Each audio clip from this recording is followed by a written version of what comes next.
ነገር ስለሆነ ማለት ነው። አሁን ለምሳሌ ዛሬ ያው ህዳር ሚካኤል ነው ያው 12 ማለት ነው። እዚህ አዲስ አበባ የምኖርበት አካባቢ በጣም ሰኔ ይቅርታ ሰኔ ሚካኤል እዚህ የምኖርበት አካባቢ በጣም በርካታ ሰዎች ክብረ በዓሉን ሲያከብሩ የምሰራበትም አካባቢ በጣም ብዙ ነገሮች ሲከወኑ አይቻለሁኝ። ግን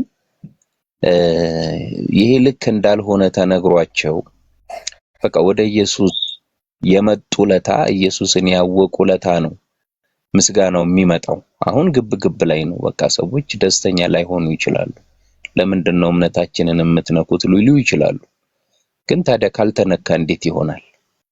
መፍረስ ያለበት ነገር መፍረስ አለበት።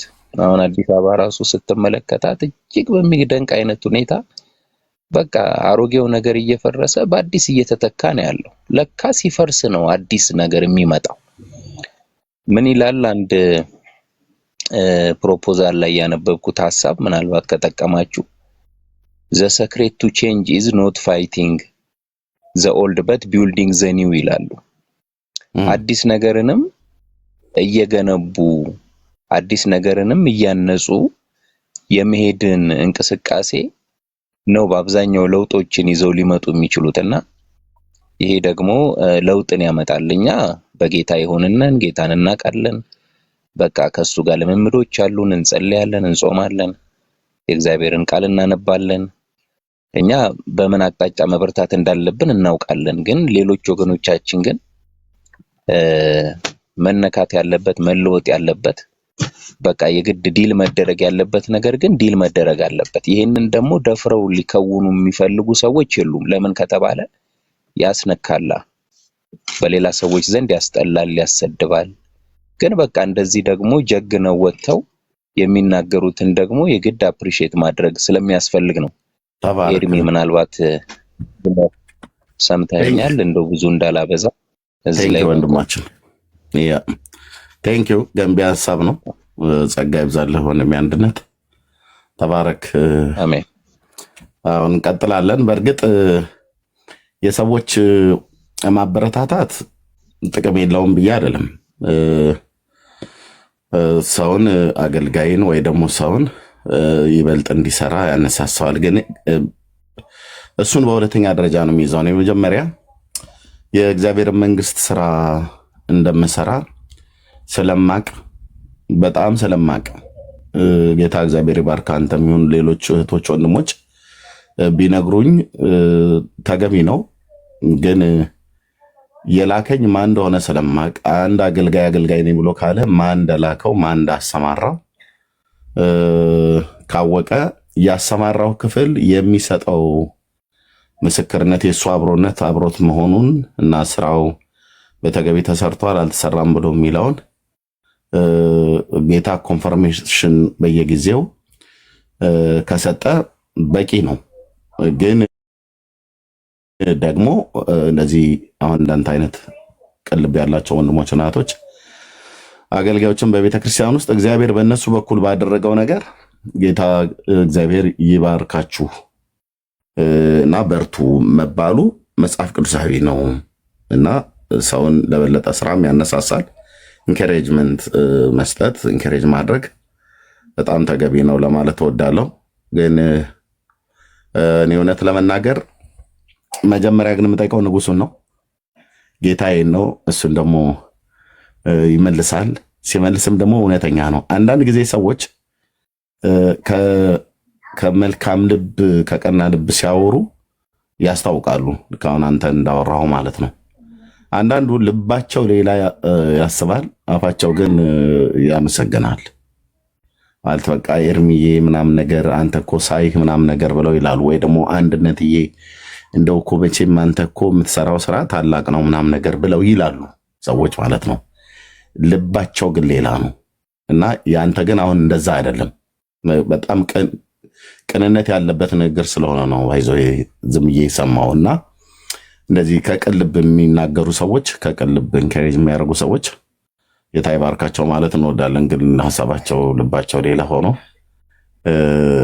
እዚሁ ራሱ እንኳን ስላየው ማለት ነው በዚህ ጥቂቷ ዘመኔ እዚሁ እኔ ጋር ገስት ላይ ተቀምጠው የነበሩ ሰዎች ወንድምነት እህትነት እንላቸው የነበሩ ሰዎች ምን ያህል ልባቸው የከፋ ሰዎች መሆናቸውን እና የሄዱበት ርቀት አገልግሎቱን ለማስመታት ማለት ነው።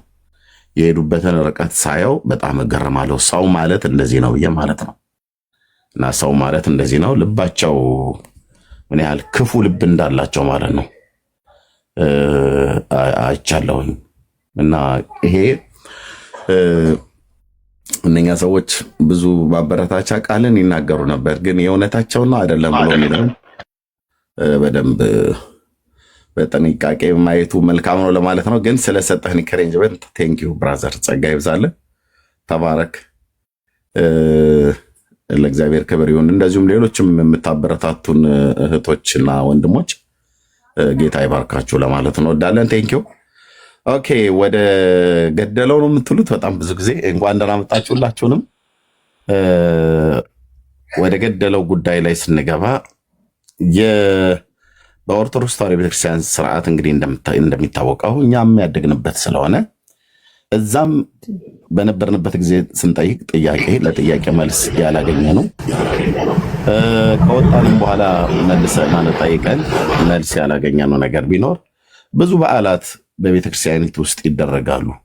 በዓል የሌለበት ወራዊም ይሁን ዓመታዊ በዓል የሌለበት በኢትዮጵያ ኦርቶዶክስ ተዋሕዶ ቤተክርስቲያን ባዶ የሆነ ሌጣ የሆነ ቀን አታገኙም። ቀን ባዶ የሆነ ቀን ይናፍቃል። ዛሬም እንደው ብለህ ብትል የዓመቷ ወይኖች ብለው ይሉሃል፣ ወይ የወሩ ነው ይሉሃል። በወሩ ላይ ደግሞ ድራቢ 5 እና 6 አጣጣም እና ምን ለማለት ነው፣ በዓላት በጣም ይከበራሉ ማለት ነው። ግን ከሚከበሩት በዓላቶች ውስጥ ስንቶቹ መጽሐፍ ቅዱሳዊ ናቸው ብለን ስንጠይቅ እኔ እስከዛሬ ድረስ አብዛኛው የመለሱልኝ ምን አገባህ ነው። እና ያገባናል ስለነሱ ራሳቸው ስለ ኦርቶዶክሳውያን ወገኖቻችን ስለሆኑ ያገባናል። ምክንያቱም እግዚአብሔራዊ ያልሆነ በዓልን ወይ ደግሞ መጽሐፍ ቅዱሳዊ ያልሆነ በዓልን አክብሮ ሰው መጨረሻ ወደ ሲኦል የሚነዳበት የሚገባበት የሚጋዝበት ስለሚሆን ማለት ነው። ከዛ ይልቅ ሊከበር የተገባውና የሚከበረውን ገናናውን እግዚአብሔርን እሱም በዘመናችን ብናከብረው ይሻላል ብሎ በሚል ጥያቄ ይዤ መጥቻለሁ። በኋላ ላይ ለእህቶችም ለወንድሞችም ሰላምታ ጊዜ ይሰጣለሁ። እንግዶችን እናስቀድም፣ ረጅም ሰዓት አስቀምጠን እንትን እንዳንል ብዬ ማለት ነው። ካሌብ እንዴት ነህ? ካሌብ አንተ ስለቀደም ከዛ ወደ ኩስ ይመጣ። ካሌብ እንዴት ነህ? ሰላም ነው። ኤርሚ እንዴት ነህ? ደህና ነኝ። አንተ የገሊላ ሰው ትመስላለህ ንግግርህ። ይሆናል እንግዲህ። ሰላም ነው ኤርሚ? ደህና ነኝ። በጌታ ነህ ማለት ነው። የገሊላ ሰው ማለት እኔ የቤት ውስጥ የገሊላ ሰው ነህ ካልኩኝ በጌታ ነህ ማለት ነው። አዎ እንዴት ነህ? አለሁ ኤርሚዬ፣ እግዚአብሔር ይመስገን። ድንገት ነው አሁን ዝም ብዬ ባይብሌን ከፍቼ በዛሬው ጉዳይ ዝም ብዬ ከሰዎች ጋር እያወራን ነበር አጋጣሚና ዝም ብዬ የኔን ሀሳብ ነው ሀውል ልንገርህ። በኋላ ተነግረኛል። እንግዳ እናስቀድምና ቃልዬ ቁጭ በለዚሁ ጥያቄን አስቀምጬ ልሂድ። እሺ ወይ ትችላለህ? እሺ ጥያቄ ጠይቀህ ፑሲ ስላለ ከታች ይመልስልሃል። ኦርቶዶክሳዊ ነው። እሺ የመጀመሪያው ጥያቄ ምንድን ነበር? ወደ መላእክት ጸሎት ማድረግ አስፈላጊ ነው ወይ የሚል ጥያቄ አንስቼ ነበር ከአንዳንድ ሰዎች ጋር ስናወራና ቤት ውስጥ ነው። አይ ከሌላ እምነት ተከታዮች ጋር እና አንድ የሰጠኝ ጥቅስ የራእይ 8:4 ላይ ይመስለኛል ካልተሳሳትኩኝ። እሱን ጥቅስ አንስተው ነበርና ጸሎት በመልአኩ እጅ ወጣ ብሎ የሚለው እሱ ጥቅስ እሱ ነገር እንዴት ታየዋለህ የሚለውንና ሌላ ደግሞ አንድ ላይ ጠቅለል አድርገህ የአንተ ጥያቄ ምን ነበር? ቆይ ቃልዬ የአንተ ጥያቄ ወደ መላእክት እንዴት ይጸለያል ነው አይደል? ጸሎት ማድረግ ለምን ያስፈልጋል ነው ወደ እግዚአብሔር የመለሱልህ መልስ ግን የቅዱሳኑ ጸሎት ከመልአኩ እጅ ወጣ ብሎ የሚል ነው። ትክክል ነው። ታዲያ የመለሱልህ ለጠይቀው አጥጋቢ አይደለም። አየህ አራምባና ቆቦ ሆነው ማለት ነው። እሺ ሌላውስ? የስግደቱንም ነገር ተያይዘው እንዲሁም ደግሞ እኛ ቀጥታ ወደ እግዚአብሔር መጸለይ ልመናችን በአንድ ቦታ ላይ ካልተሳሳትኩኝ በሱ በኃጢአታችን ስርየት ይዞልን በገባው ደም ወደ አባታችን መግባት አገኘን የሚል አለ ይመስለኛል ካልተሳሳትኩኝ ጥቅሱን። እና እኛ ቀጥታ ራሳችን ከእግዚአብሔር ጋር ተገናኝተን ወደ እግዚአብሔር መጸለይ ጸሎታችንን ማድረስ እንችላልና ለምን ይሄን መንገድ መጠቀም አስፈለገ የሚለውንም አንድ ላይ እንድትመልስልኝ ነበር። እኔ ሳልሆን እኔ ለኦርቶዶክሳውያን ነው መጠየቅ ያለበት። የእኔ ጥያቄ አለ። ይኸው እዚህ የህዳር ሚካኤልና የሰኔ ሚካኤል በዓል መጽሐፍ ቅዱሳዊ ነው። የኔ አንዱ ጥያቄ ነው። ያንተ ጥያቄ ወደ መላእክት መጸለይ ተገቢ ነው ወይ ነው። እና ደግሞ ቀጥሎ ስለ ስግደት ነው ያነሳው። ኩሲ ኦርቶዶክሳዊ ወንድም ነው። እንኳን ደህና መጣህ ኩሲ። እንኳን ደህና ቆየኝ። እሺ 3 ጥያቄ ወንድማችን፣ 2 እኔ ደግሞ 1 የህዳር ሚካኤልና የሰኔ ሚካኤል በዓል መጽሐፍ ቅዱሳዊ ነው ወይ ብዬ እኔ ጠይቄያለሁኝ እና የምትመልስልን ካለ ስለመጣህ ለአንተ ቅድሚያ ልስጥ ብዬ ነው። እሺ ጥሩ ጥያቄ ነው። እኔ ግን የነገረ መለኮትን ኮንሰፕት ብዙ ጊዜ በእርግጥ አሁን እንደው ከልብ ከቅንነት ከሰማችሁኝ ቤዚካሊ ቴዎሎጂካል ቤዛችን ይለያያል አይደል? እናንተ መጽሐፍ ቅዱስ ብቻ የሚል እምነት ነው ያላችሁ። እኛ ጋር ስንመጣ ደግሞ መጽሐፍ ቅዱሱ እንደሚለው የዮሐንስ ወንጌል 21 ላይ ጌታ ያደረጋቸው ታምራቶች ወይም መጽሐፍ ቅዱስ የያዘው ኦቨርኦል ስፒሪቹዋል ኮንሰፕት የሚባለው ነገር ብቻ እንዳልሆነ መጽሐፍ ቅዱስ ይናገራል።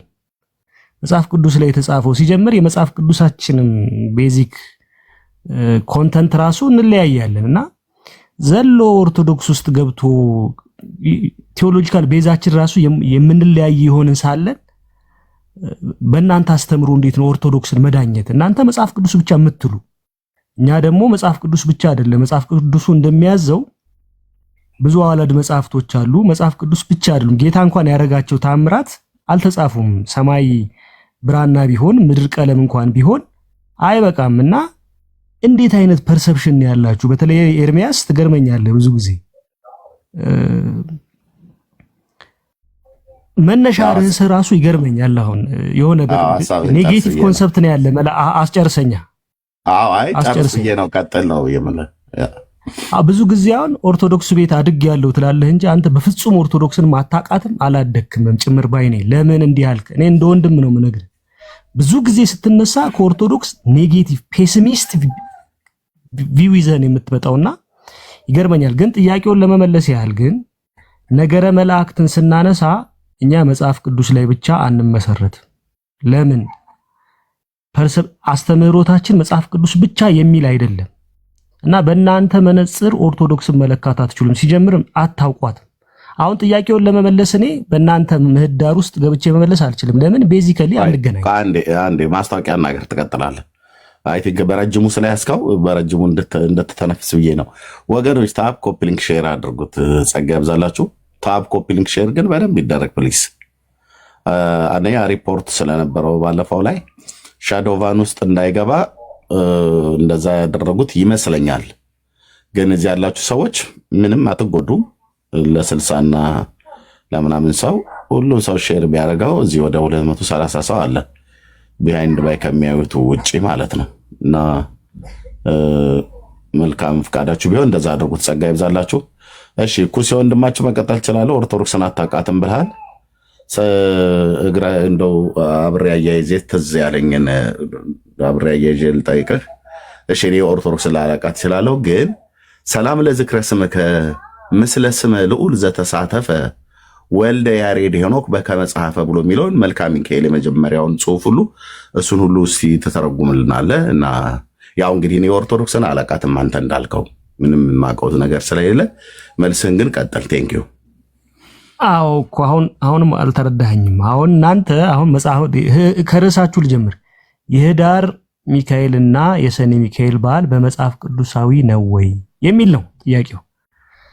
ቤዚካሊ የነገረ መላእክት የሚል ራሱን የቻለ ትምህርት አለ፣ አስተምሮ። መላእክት ቅዱሳን መላእክት እንደማን ናቸው? እግዚአብሔር በገለጠልን መጠን ሲጀምር ተፈጥሯቸውንም አናቃቸውም። እሳታውያን ነፋሳውያን ይላቸዋል ዳዊት። አናቃቸውም።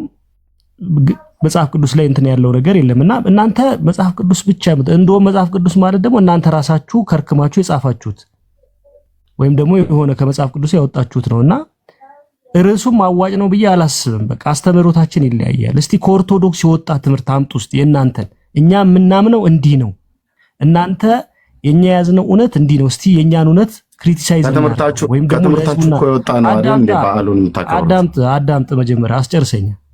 ኦኬ እስቲ አንድ ቀን ርዕስ አምጡ ከናንተ አስተምህሮ በተለይ የአምስቱ ሶላ የሚባሉትን ልክ ነው ወይ ብላችሁ እስቲ አንድ ቀን ከኦርቶዶክስ ራስ ውረድ እስቲ አቶ ኤርሚያስ።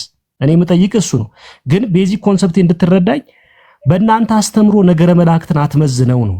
እናንተ መጽሐፍ ቅዱስ ብቻ የምትሉ ሰዎች ናችሁ። እኛ ደግሞ አዋልድ መጽሐፍት አለን። ነገረ መጽሐፍ ቅዱስ ብቻውን የሚል አስተምሮ የለም። ሲጀምር ቅዱስ ጳውሎስ ታዲያ አሁን ይሄንን በዓሉ ብሎ የሚለው ለምን አንጠቅስም? ያን መጽሐፍ እኛ እኮ ያጣላል። ከአዋልድ ብነግርህ አንተ ትቀበላለህ? ጥቀሰው። እኔ ባልቀበል እዚህ የመጣ ሰው አለ አይደል? በጣም እኮ ዊክ አናሊሲስ ነው ይዘህ የምትመጣው። የማትቀበለው ማስረጃ ለምን ዊክ የሚሆን ስትሮንግ ብራዘር፣ ዊክ የሚሆን ስትሮንግ አናሊሲስ አንተ ማቅረብ ያለበት ጥያቄ እንጠይቅ። ከከንቱነት የምትመለሰው መቼ ነው? እኔ ይናፍቀኛል። እንደው ኮሲ ፕሊዝ ሰማው አይደል? እኔም ሰማኝ። የኔ ዊክ ቢሆንም አንተ ግን ስትሮንግ የሆነውን እኛ መጽሐፍ ቅዱስ ብቻ ብለን እንላለን። አዎ ሌላ አርቲ ቡርቲኛ አንፈልግም። ኦኬ እናንተ ደግሞ አይ ሌሎች መጽሐፍት አለን ብለህ ካልክ ራሱ ለከት ይኑር። አርቲ ቡርቲ አትበል። ስነ ስርዓት ይኑር። መቼ ነው ስነ ስርዓት የሚኖር? ብራዘር ትልቅ ሰው አይደለም እንዴ አንተ? ሳትሳደብ መናገር አትችልም? እየሰማኝ ነው ወይ? ለጠየቅኩ ጥያቄ መልስ ትሰጠኛለህ ብዬ ስል በጨዋ ቋንቋ መልስ የለንም ነው። እንደዛ ነው እያልክ ያለው እና እኔ እረዳለሁ ማለት ህመሙ ፔኑ ቀላል ነገር ግን ነው እንዴ መልስ የምሰጠው? አቶ ኤርሚያስ ምኑን ነው መቼ ነው የምትወርደው? መቼ ነው እንደ ህፃን ቡል ከማሰብ የምትወጣው? መቼ ነው ምኑን ነው ለጥያቄ መልስ ሰጠ? ዊክ ነው ብለህ ትለኛለህ። ዊክ ለሆነው እንኳን አንድ ስትሮንግ የሆነ ነገር ከመጽሐፍ ቅዱስ ብቻ ትላላችሁ አልክ። እኛ ግን አንልም አዋልድ እንላለን አልክ። ከአዋልድ ለምን አትጠቅስም? የምን እየየ ነው? ከአዋልድ ጥቀስ። ድርሳነ ሚካኤልን ባመጣልህ ታምናለህ ወይ አንተ? ጠቀሰው። እኔ ባላምነው ጠቀሰው። እዚህ የሚያምን ሰው አታጣም። የማታምነውን ነገር አታደርገውማ። ኤርሚያስ አበበ ፊት አታደርገውም። የማታምነውን ነገር መስማት መድኃኒዓለም ምስክሬ ነው ስልህ አታደርገው። ካደረከው ጥቀሰው። እኔ ይኸውልህ ድርሳነ ሚካኤልንም መልክአ ሚካኤል ቀደም ሆስፒታል ብትገባ ደስ ይለኛል። ሆስፒታል ብትገባ ድርሳነ ሚካኤል ትቀበላለህ? ቆይ በእናትህ ማለት ቁቁሻ ኩነህ ምናምን የምትባለው እህትየው ተይ ፕሊስ። አይ ኖ እንትን አለ ፕሊስ። እንደዚህ አታድርጉ። ተይ እህትየው ፕሊስ። ሰኒ ታዩ ይምጣ። እኔ ወደ ስድብ መግባቱ እኮ መልስ ስላጣ ነው። እና ኩሲ የምትለው ነገር ካለ ብለህ ማውጣት ትችላለህ፣ መምጣት ትችላለህ። እንደዚህማ አደረጋችኋቸው በቃ ወጣ ማለት ነው። እሺ ሮያል እንኳን ደህና መጣ። ሰላም ኤርሚ። ጥያቄውን ስጠይቀው ሰምተሃል አይደለ ኩሲ? በቃ እኮ አጭር ነገር እኮ። አሁን ለምሳሌ እፎይ ለምን ስለ ሙስሊም ታነሳለህ ተብሎ ይከሰሳል እንዴ? አይከሰስም።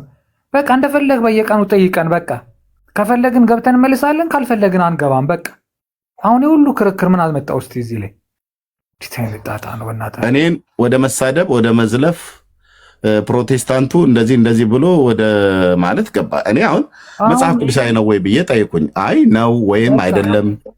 አሁን ከአዋልድ መጽሐፍ ምናምን እሱንም መልስ አለ።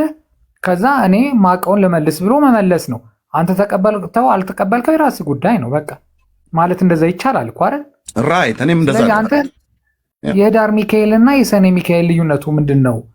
ለምንድን ነው የምታከብሩት ነው አንተ አረብ ጥያቄ? አዎ ያው ፊት ለፊት ላይ ጽፌው።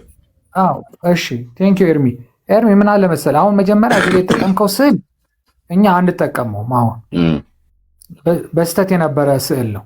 ገብቶሃል? ይህ ስዕል እንትኑ ራሱ ሲሰራ ራሱ እንደ ፎቶ የተሰራ እና የሆነ ሁለት ጸበኛ ሆኖ የሰራው ሰውዬ ራሱ ከታች የሚመታውን እንደ ሰይጣን የሆነውን ጸበኛውን አድርጎ ከላይ ደግሞ ራሱን አድርጎ የሰራው በጣም ስህተት ነው ብላ ቤተክርስቲያን አውግዘዋለች። እና ይህንን ስዕል አንጠቀምም። በአሁኑ ሰዓት የሚጠቀሙ ሰው ካለ ቤቱ ስህተት ነው። ይህን ለመናገር እፈልጋለሁ። ሁለተኛው ደረጃ የህዳር ሚካኤል እና የሰኔ ሚካኤል ምንድን ነው? የህዳር ሚካኤል የምናከብረው መጽሐፍ ቅዱስ ላይ መኖር አለመኖሩ ሳይሆን መጽሐፍ ቅዱስ ላይ አለ። ለምሳሌ ኢያሱን ሚካኤል እኔ ሊቀ መልአክ ነኝ ብሎ የተናገረበት አንድ እሱን በማስመልከት፣ ሁለተኛ ደግሞ ሰይጣን ማለት ነው ከክብሩ ሲወርድ ሚካኤል የተሾመበትን በማመልከት ነው። ሊቀ መልአክ ተብሎ መሾሙን በማመልከት ነው ህዳር ሚካኤል የምናከብረው። ይሄም ቤተክርስቲያን እንደዚህ ነው የምታስተምረው። የሰኔ ሚካኤል ደግሞ የባህራንን የሞት ደብዳቤ ቀደደበት ብለን ነው የምናከብረው። በቃ ይሄ ነው አጭሩ አማርኛ። የህዳሩስ የህዳሩ ሰይጣን ከክብሩ የወረደበትን እና ሊቀ ሚካኤል ደግሞ በሱ ቦታ ደግሞ ሚካኤል ሊቀ መላእክት ተብሎ የተሾመበት ነው። በቃ ይሄ ነው ሌላ የምናከብረው ነገር ይሄ ነው። መጽሐፍ ቅዱሳዊ ነው ታዲያ? አዎ መጽሐፍ ቅዱሳዊ ነው። ለምሳሌ ይህንን በማስመልከት ኢያሱ ላይ ምዕራፍ 5 ነው መሰለኝ ቁጥር ስንት እንደሆነ አላቅም። እዛ ላይ ምን ይላል?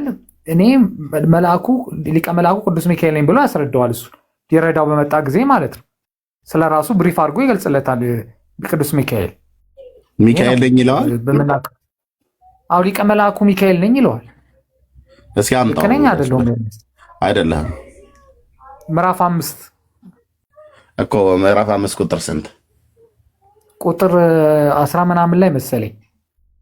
የመላእክት አለቃ ነኝ ማነው? ሚካኤል ነኝ አለው። አዎ ሚካኤል ነኝ አለው አይደል?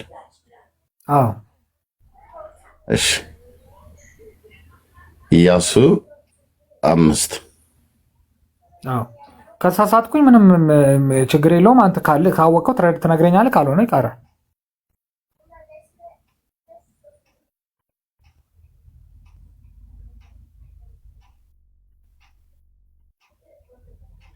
እንዲህም ሆነ ኢያሱ በኢያሪኮ አጠገብ ሳለ ዓይኑን አንስቶ ተመለከተ፣ እነሆ የተመዘዘ ሰይፍ በእጁ የያዘ ሰው በፊቱ ቆሞ ነበር። ኢያሱም ወደ እርሱ ቀርቦ ከእኛ ወገን ነህ ወይስ ከጠላቶቻችን ወገን አለው። ቁጥር 14 እርሱም አይደለሁም፣ እኔ የእግዚአብሔር ሰራዊት አለቃ ሆኜ አሁን መጥቻለሁ አለ። በምድርም ላይ በግንባሩ ተደፍቶ ሰገደ።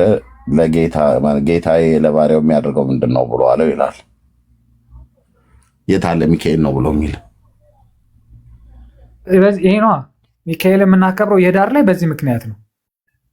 በዚህ ምክንያት እንደገና ደግሞ ከሰይጣን ከክብሩ ሲወርድ ሚካኤልን ሊቀ መልአኩ ተብሎ መሾሙን የሚያሳየውን በዚህ መልኩ ማን ነው የሹመቱ ቀን የዛን ቀን መሆኑን የነገራችሁ? ነው ቤተክርስቲያን። አሁን አንተ የምትፈልገው ቤተክርስቲያናችን ስፔሲፊካሊ የምታከብረውን ቀን አይደል የምትፈልገው? አዎ ማን የነገራችሁ?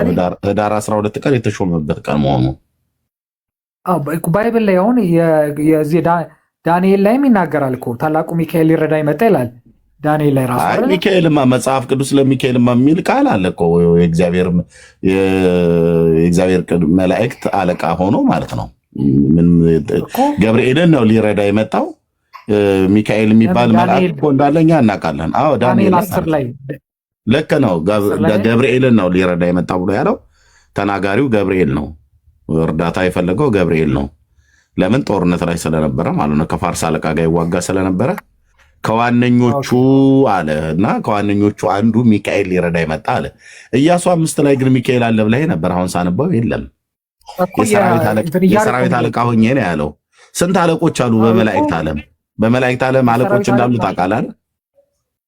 ለምሳሌ የሚካኤል ትርጉም እኮ ራሱ ትርጉሙ ላይ እኔ ትርጉሙ ላይ መቼ ሄድኩኝ? ሮያል በቃ ይሄ እኮ ኦርቶዶክሳውያን አንዱ ጋር ስንይዝ አሁን ኢያሱን 5 ላይ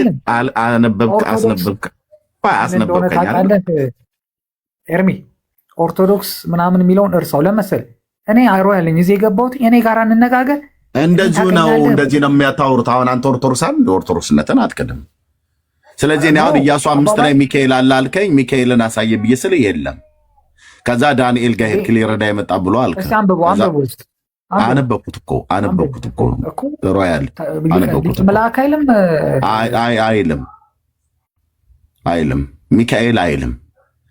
የእግዚአብሔር የሰራዊት አለቃ ሆኜ ነው ያለው። ስንት አለቆች አሉ በመጽሐፍ ቅዱስ ላይ? ሚካኤል ራሱ የሰራዊት አለቃ ሆኖ እኮ ተሾሟል እኮ። አለቆች ስንቶች አሉ? እኔ አንደኛ ሚካኤል የመላእክት አለቃ አይደለም አላልኩም፣ ግን በእልቅና ደረጃ ስንቶች አሉ? ለምሳሌ እዛው ትንቢተ ዳንኤል መጽሐፍ ምዕራፍ 10 ላይ ከዋነኞቹ አለቆች አንዱ ሚካኤል ሊረዳ ይመጣ ይላል። ከዋነኞቹ ብሎ አንተ የምትልኝ እዚህ ጋር የተለየ አለቆቹ ብዙ ናቸው። የትኛው አለቃ ነው የምትለኝ? ታዲያ ኢያሱ ላይ አሁን ታዲያ ሚካኤል ብሎ የሚል የለኬታ መጣው። አንተ ሚካኤል ብሎ የሚለው እኮ እኛ በዛ መልኩ ነው እንትን የምንለው። እናንተም የምታዩበት መንገድ ትክክል አይደለም ነው። እኛ ታዲያ የምንላችሁ እኮ ይኸውልህ ሚካኤል የሚል ቃል ውስጥ የሌለውን አንተ ጨምረህ ሚካኤል ነው ብለህ ትላለህ። ኢያሱ 5ን ማለት ነው ስታስነበበኝ። የለም እንደዛ አይልም። ለቴክስቱ ታማኝ መሆን አለባችሁ አይልም። ሚካኤል አይልም። ሁለተኛ የህዳር ሚካኤል የባህራንን ደብዳቤ እንመጣለን። ዛሬ ሌላ ደብዳቤ ቀደን ነው የምንወጣው እዚህ ቤት ማለት ነው። የሰኔ ሚካኤል ባህራኒኒ ብላችሁ ብትሉትን እዚህ ሌላ ዛሬ የሚካኤል ደብዳቤ ያላችሁት እዚህ ይቀደዳል ማለት ነው። የባህራንን ደብዳቤ የሚካኤልን አላለም። አይ ገብቶኛል። እናንተ የባህራንን ደብዳቤ ነው ያላችሁት። የእናንተ ግን ሚካኤል ብላችሁ የምትሉት ሌላ ደብዳቤ ይቀደዳል ማለት ነው። የህዳሩን ጨርስና ወደ ሰኔ እንመጣለን። የህዳሩ ሚካኤል ቆይ አሮ ያለ የተሾመበት ነው ያልከኝ አይደል? አዎ ስልጣን ሊቀ መላእክት የተባለበት ማን ነው የነገራችሁ? መቼ ነው ሚካኤል የመላእክት አለቃ ተብሎ የተሾመው? በወርሃ ህዳር 12ኛው ቀንስ መሆኑ ማነገራችሁ? መቼ ነው ይህ ሹመት የተከናወነው? ኤርሚያስ ይሄ እኮ የፓርላማ ሹመት አይደለም። መቼ ማለት በዚህ ቀን እኮ ታዲያ ምንድነው? የምን ሹመት ነው? በመላእክት ዓለም ተሾሟል እንዴ? ሰይጣን ሲዋረድ ሚካኤል ተሾመ ብለህ ካልክ ሰይጣን መቼ ነው የተዋረደው? ቀኑን ንገሩን። ሰይጣን የተዋረደበት ቀን እንደዚህ ቀኑን ንገሩን። እንደዚህ ማለት ካልክማ በጣም ክርክሩ በጣም ይለጠጥና እንዴ ሚካኤል 12 ህዳር 12 ብላችሁ ያላችሁን ቀኑን ነገራችሁን አይደል እንዴ? አዎ እያንዳንዱ ሰይጣንም የተሻረበትን ቀኑን ንገሩን። ለምሳሌ አሁን በእኔ ደረጃ ያወቅኩትኝ ይሄን ነው። በመጠየቅ የአዋቂዎችን በመጠየቅ ያገኘሁት ነገር እነዚህ ናቸው። የህዳር ሚካኤል እና የሰኔ ሚካኤልን እንደገና ደግሞ ይሄን ፒክቸር ደግሞ እንደማንጠቀመው እና ስህተት እንደሆነ ይህንን አስረድቻለሁ። ፒክቸሩን እዚህ እኛ ቤት ነው የሰማችሁት። አይደለም አንተማ ስተቸው ነው የሰማው። እኛ ዳጊ ነው ደግሞ በዚህ ባለ ሚኒስከርቱ ሚካኤል ተብሎ ባላችሁት ምን እንደሆነ ታውቃለህ? አንዳንድ ጊዜ ክፉ ጎረቤት ዕቃ ያስገዛል ይላሉ እናትና አባቶቻችን። ጥሩ ነው ገባ። እንደዚህ አሁን ክፉ ጎረቤት ስታገኝ አሪፍ ነው። አሁን ስዕል አስቀየርናችሁ አይደል? አይ ኖ ለምሳሌ ኖ እኛ መቀየራችን አይደለም። አሁን ለምሳሌ እንደዚህ ምናምን ስተች አንተ ወይ ሌላው ሰው ሲተች እኔ አንድ እንደ ኦርቶዶክሳዊ ሂደት ጠይቃለህ። ገብቶሃል? ለምንድን እንደዚህ የምንተቸው? እንደገና ደግሞ መላእክትስ እንደዚህ አይነት አቋም ይኖረዋል ወይ ሲል አይ ኖ ይሄማ የስህተት ነው፣ ይህ በስህተት የተደረገ ነው፣ በትክክል አይደለም፣ ይህን ነገር እንዳትቀበሉ ብለው ሊቃውንቶች ይነግሩናል ማለት ነው። አሁን ትክክለኛው ሚካኤል ፎቶውን ባሳይ ትነግረኛለህ? ፎቶ የለውም ሚካኤል። የትክክለኛው ሚካኤል ፎቶ የላችሁ? አይ ስዕል ነው። በስዕል ነው የሚገለጸው። መልአክ ስዕል አላችሁ ግን? የመልአክ ስዕል አለ። ወደ እሱ እንሄድና እንግዲህ ህዳር 12 የተሾመበት ወደ ስልጣን የመጣበት ነው ብላችኋል። መቼም ሮያል ብሏል ብለህ በል እናንተም ብላችኋል ምናምን ብለህ ቤተክርስቲያኒቱን ይኸውን አስተምረው ነው አላልክም እንዴ? ሮያል ለምንድን ነው እኔ ሳወራ ግን ሁሉ ነገር እኔ በመጠየቅ በድፍረት ጠየቀ። እሺ እኔም የጠየቀውን እኮ ጠይቀህ ያስተማሩህን ኦርቶዶክስ ብለው ይላሉ እያልኩ ይሄ ማን ነው? እስቲ አሁን እንደዚህ አይነት ነው ፒክቸሩ እኮ ማን ነው ይሄ? በቃ እንደዚህ ቅዱስ ሚካኤል እንደዚህ ነው። አሁን አዲስ የእንትኑ ፒክቸር ይሄ ማን ነው? እንደዚህ ነው ብለህ ካልከኝ ይሄ ሌላ ነው ማለት ማን ነው ይሄ? ኖ ቅዱስ ሚካኤል አይደለም አይመስለኝም የዚህ። እሺ ልቀይርልህ ብዙ ስላሉ ችግር የለውም። እሺ ይሄስ ማን ነው?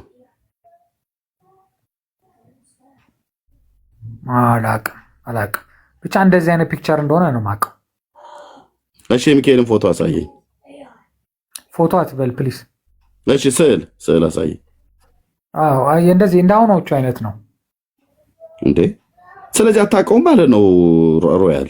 ኖ አይ አይደለም እንዳሁኖቹ አይነት ነው። እና የመላእክቶች እንደዚህ በተለያየ ከለር አድርገው ነው የሚሰሩት። እያንዳንዱ ከለር ትርጉም ስላለው በእንደዛ አይነት መልኩ ነው የሚሰራው እኮ። ይሄ ታዲያ ሚካኤል አይደለም ዙፋን ላይ የተቀመጠው ማለት እርግጠኛ ያልሆንኩትን ነገር ከምናገር። ስለዚህ ኦርቶዶክስ የሚካኤል ፎቶ የላትም እያልከን ነው? ማነው ስዕል የላትም እያልከን ነው? አይ አላት እንደዚህ አይነት ነው አልኩ ከሆነ ከለሮቹን በእያንዳንዱ ከለር ምሳሌ ስላላቸው ተሳስቼ እንዳይሆን በሚል ነው እኔ። እሺ ይሄን ሚካኤል እንግዲህ ይሄው ሚካኤል ነው ይላል፣ ቅዱስ ሚካኤል ብሎ ይላል። አንብቤዋለሁ እኮ እሱማ፣ ግን እኔ እርግጠኛ መሆን አልችልም። እሺ አሁን ምሳሌ ከላይ ቅዱስ አያ አሁን ይኸውልህ ለእርግጠኛ አልሆንኩም ብለን ብትለው በቤቴ የሚካኤል ፎቶ አለ።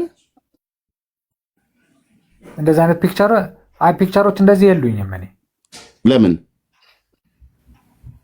ነው እንትን ያንን ፒክቸር ብዙ ፒክቸር የለኝም እኔ። የእመቤታችን ነው የኪዳነ ምሕረት ብቻ ነው ፒክቸር ያለኝ። የሌሎቹ የለኝም ፒክቸር የለኝም። ደሃነ ማለት ነው የስዕል ደሃነ ማለት ነው። የፎቶ የስዕል ደሃ። እሺ የማርያም ብቻ ነው ያለኝ። ኦኬ እሺ። ስለዚህ ቤተክርስቲያኒቱ እንግዲህ ይህን ነው ብላ ያለችው ህዳር 12 ቀን ዙፋን ላይ ወጣበት ማለት ነው። ሚካኤል ዙፋን አለው። ዙፋን የሚለው ያው ዙፋን አለው የሚለው የመላእክት ሊቀ መላእክት ተብሎ የተሾመበት ለማለት ነው። ተቀምጦ ነው አይደል የምታየው እዚህ። ሚካኤል ይቀመጣል እንዴ? መላእክት ይቀመጣሉ? ኖ እንትን ነው እያንዳንዱ እኮ ሜታፎሪክ እንደ ወሃቢያማ አይደለም። በደንብ ረገጥ አድርገህ ንገረኝ እንዴ።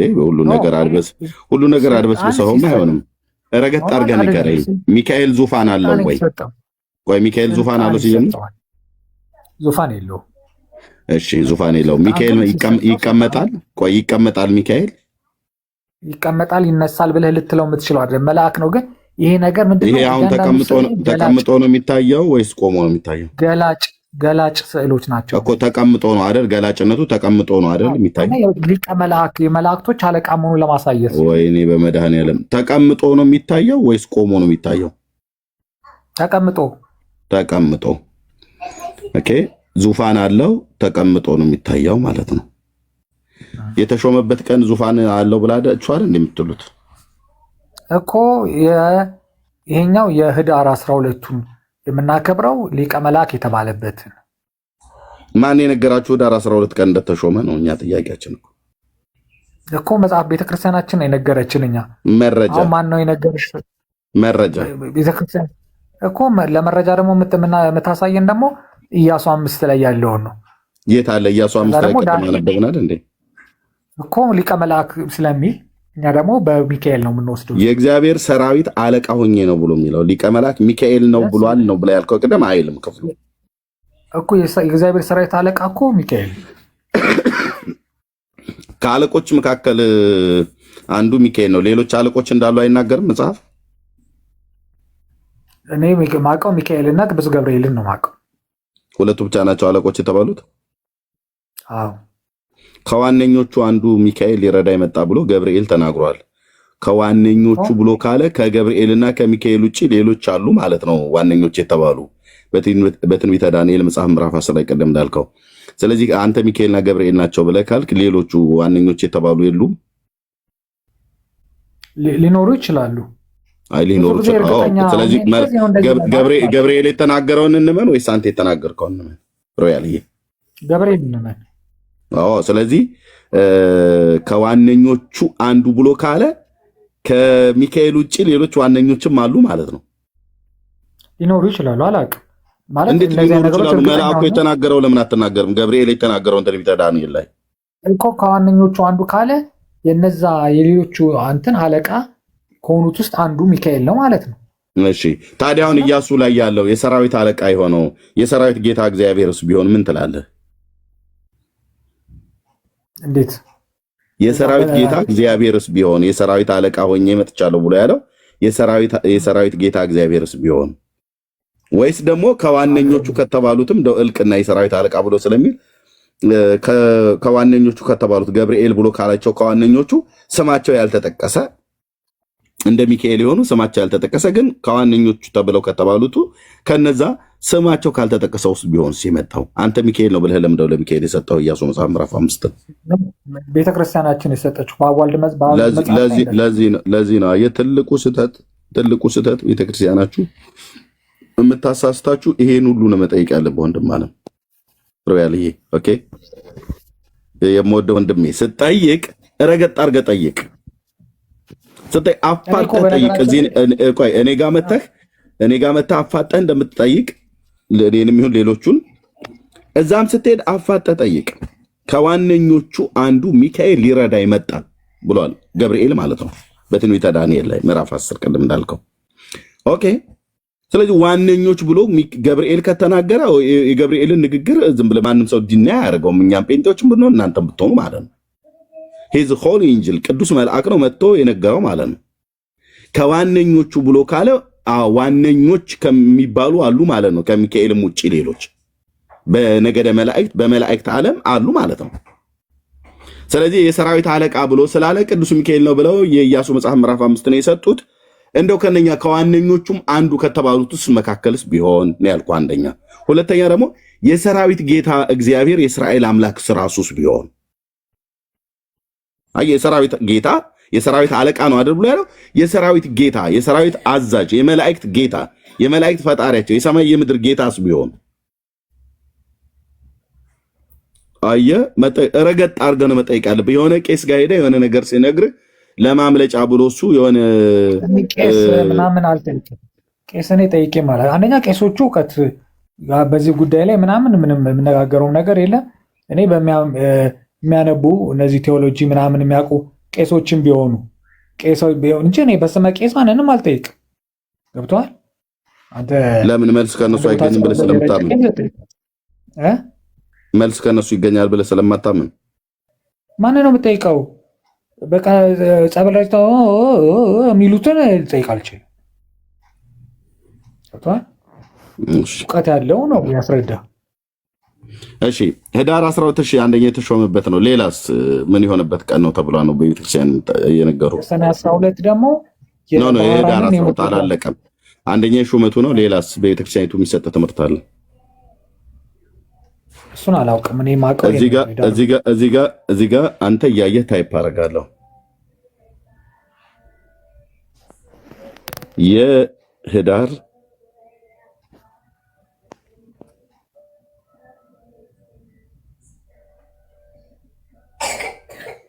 የህዳር ሚካኤል ወረብ አልኩኝልህ። የህዳር ሚካኤል ዘፈን አይደለም። እንደዚህ ስትለው ይወጣል እንዴ? ዩቲዩብ ላይ ይወጣልሃል። ያው ኦኬ ያው ወይት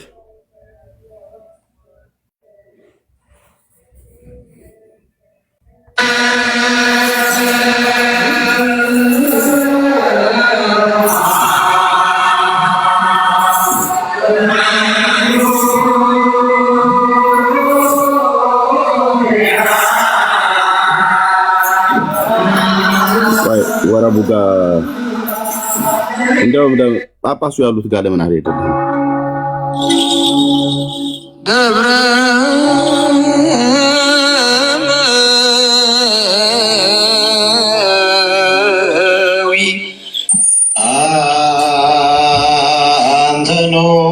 ያው ከጳጳሱ ስማ ያ ተራ ልክስክስ ቄስ ነው ብለህ እንዳትላቸው።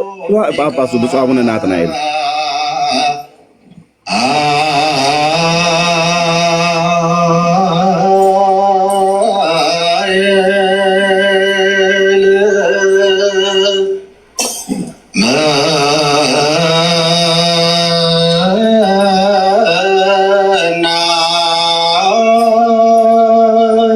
ውሸት በዜማ ስትከሸር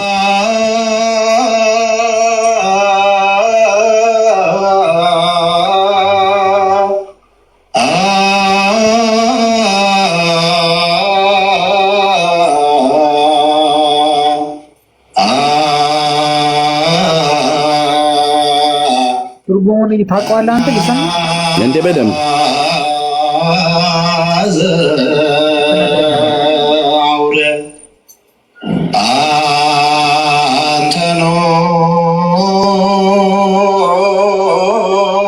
አንተ ነህ እያለው ነው።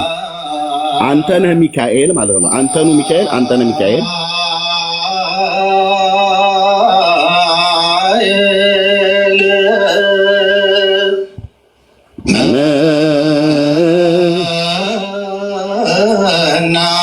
መና ለእስራኤል ልጆች ያወረድክላቸው ሚካኤል አንተ ነህ እያለው ነው።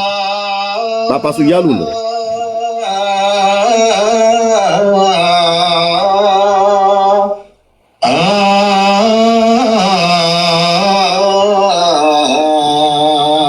ያው ህዳር ነው የህዳር 12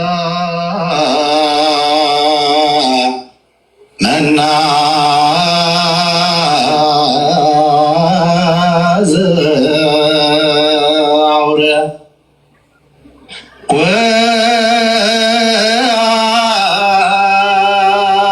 ወአንተኖ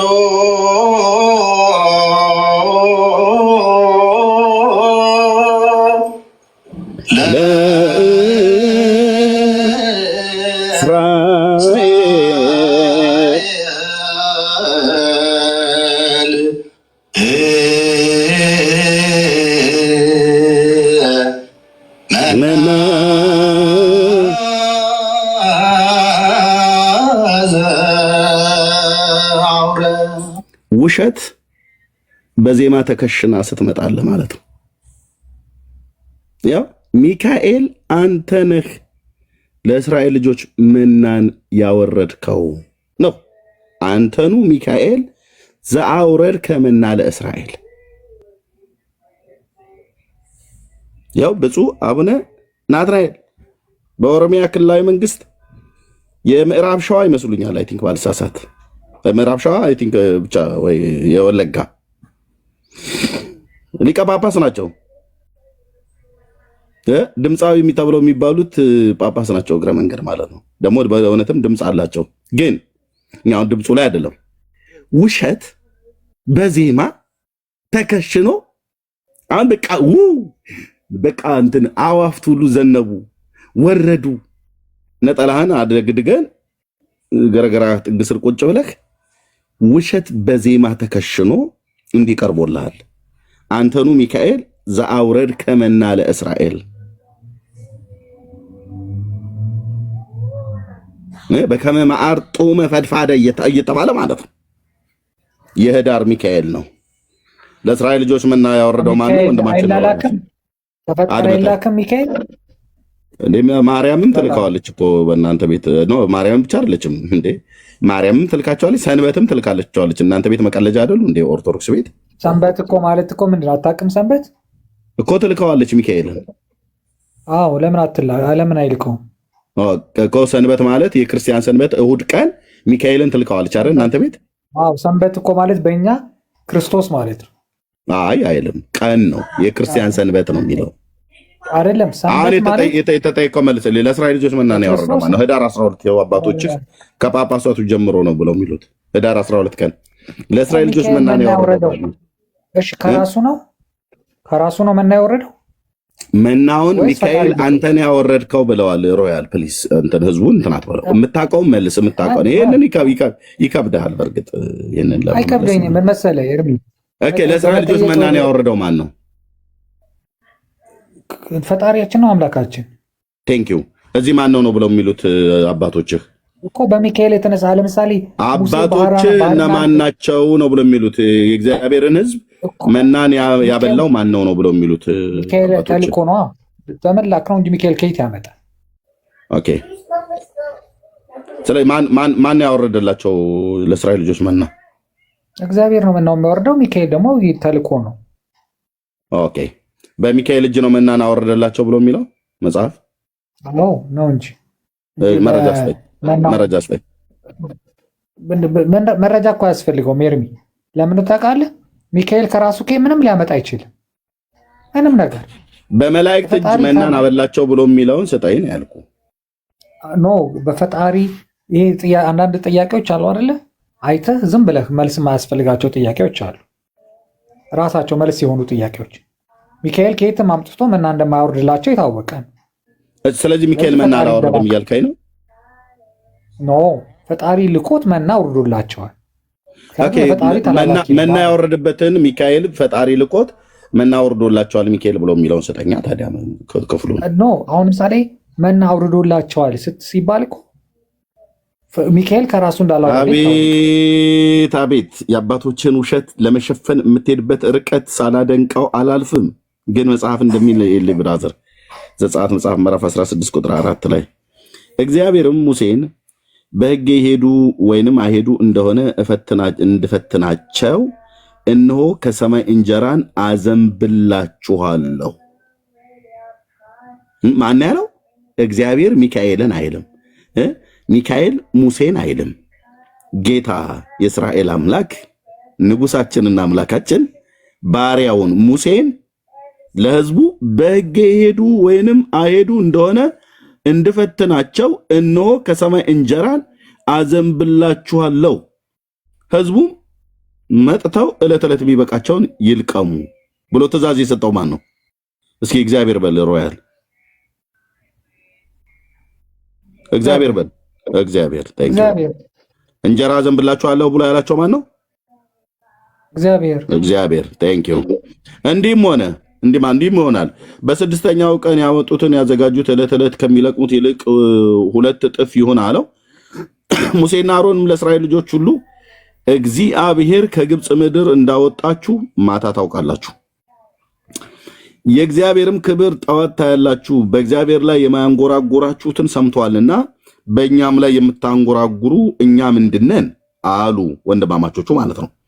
ሙሴም እግዚአብሔር ያንጎራጉራችሁበትን ማንጎራጎራችሁን ሰምቷልና በመሸ ጊዜ ትበሉ ዘንድ ስጋን ማልዶ ትጠግቡ ዘንድ እንጀራን እግዚአብሔር ይሰጣችኋል። ማን ይሰጣችኋል? እግዚአብሔር ይሰጣችኋል። ኦርቶዶክስ ምን ትላለች? ቀደዳ ሚካኤል። ለምን? እግዚአብሔርን እናንተ ቤት እንደ ጠላት ነው የሚቆጠረው። የጌታ ስሙ እንዲጠራ አይፈልግም። እያነበብኩ ነው፣ ቀጥላለሁ። እናንተ ጋር ግን ሚካኤል ተብሎ ይካዳል። የእስራኤል አምላክ ስሙን ጌታ ያደረገውን ለፍጡር በመስጠት እንዲህና እንደዛ ብላችሁ ስለምትሉ ማለት ነው። ይኸው ማልዶ ትጠግቡ ዘንድ እንጀራን እግዚአብሔር ይሰጣችኋል። እግዚአብሔር ይሰጣችኋል። እኛም ምንድነን? ማንጎራጉራችሁ በእግዚአብሔር ላይ ነው እንጂ በእኛ ላይ አይደለም። ሙሴም አሮንን ለእስራኤል ልጆች ማህበር ሁሉ ማንጎራጉራችሁን ሰምቷልና ወደ እግዚአብሔር ፊት ቅረቡ በላለው። እንዲህም ሆነ አሮን ለእስራኤል ልጆች ማህበር ሁሉ በተናገረ ጊዜ ወደ ምድረ በዳው ፊታቸውን አቀኑ። እነሆም የእግዚአብሔር ክብር ሃሌሉያ በደመናው ታየ ይላል። እግዚአብሔርም ሙሴን አለው፣ የእስራኤልን ልጆች ማንጎራጎር ሰማው። ወደ ማታ ስጋን ትበላላችሁ፣ ማለዳም እንጀራን ትጠግባላችሁ አለ። ስጋውንም እንጀራውንም በአንዴ ነው የሰጣቸው ጌታ። ማታ ስጋ ትበላላችሁ፣ ማታ ስጋ በስጋ ነው ማረግህ ትበላለህ። እስራኤላዊ ግን ቢቀርባቸው በተሻለ ነበር፣ ገና ሲነክሱት ሞቱ ይላል። እናስ ማለዳ ደግሞ እንጀራ ትጠግባላችሁ፣ እኔም እግዚአብሔር አምላካችሁ እንደሆንኩ ታውቃላችሁ በላቸው። ስጋውንም የምሰጠው እኔ ነኝ፣ እንጀራውንም የምሰጠው እኔ ነኝ። ሙሴ አሮን እኔም የምነግራችሁን ሰምታችሁ በሏቸው። ኦኬ። እንዲህም ሆነ በመሸ ጊዜ ድርጭቶች መጡ፣ ሰፈሩን ከደኑት። ማለዳም በሰፈሩ ዙሪያ ጠል ወድቆ ነበር። የወደቀው ጠል ባለፈ ጊዜ እነሆ በመሬት ላይ እንደ ደቃቅ ውርጭ ሆኖ ቅርፊትም ይመስል ደቃቅም ነገር የሚመስል ደቃቅም ነገር በምድረ በዳ ታየ ይላል። ውርጭ ነበር የሚመስለው እና ቅርፊት ይመስላል። በምድረ በዳው ላይ ሆኖ የማያውቅ ነገር ሆነ። የእስራኤል ልጆች ባዩት ጊዜ ያ ምን እንደሆነ አላወቁምና፣ ምክንያቱም አይተውት አያውቁም ከዛ ፊት። እርስ በርሳቸው ይህ ምንድነው ተባባሉ። ሙሴም ትበሉት ዘንድ ሚካኤል የሰጣችሁ እንጀራ ይሄ ነው ብሎ የሚለው ወይስ እግዚአብሔር የሰጣችሁ እንጀራ ይሄ ነው ብሎ የሚለው? ሮያልዬ እግዚአብሔር ነው እንጂ የሚለው። ቀጣፊ አባቶች ታዲያም ብሎ የሚሉት እዚህ ለምን ሁሉ እንደመጣ ይገባል። ኖ ወይት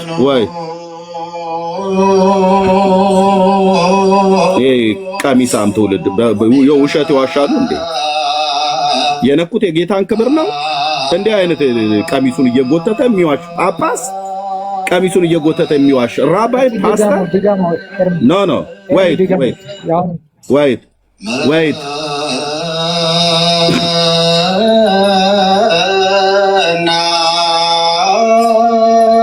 ውሸት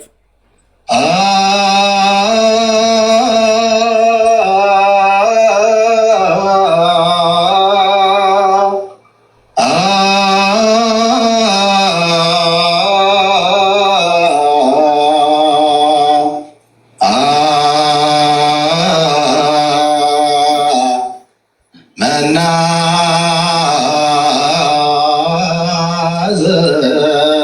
ዘአውረ ማን ነው የሚለው? አንተኑ ሚካኤል አንተኑ እግዚአብሔር ማለት ሲገባው ማለት ነው። ልብ በሉ። የአባቶች አምላክ ምሕረትን ያርግላችሁ። ላከ እኮ ነው። አንተኑ ላከህ ነው። ኖ ሚዩት አድርግ ሮያል፣ እየቀለድክ ነው። ከዚህ በኋላ አልታገስም። እሺ የአባቶቻችን ውሸት ይበቃል። ሮያል ሚዩት አድርግ። ኦኬ ከዚህ በኋላ እንዳትከፍት። እሺ ቴንክ ዩ። ጆሮም ቢቆርጡት ግዕዝ አታውቅም አንተ ዝም ብለን ተናገር።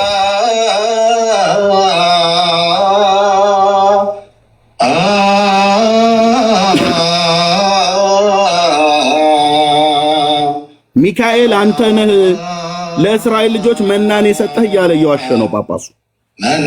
አስኬማ ደፍቶ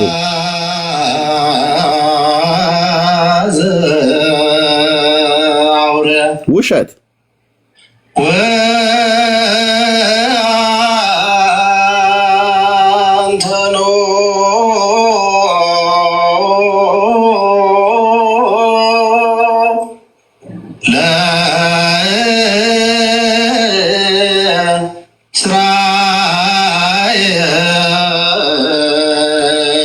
ኧረ በመድኃኒዓለም ውሸት መና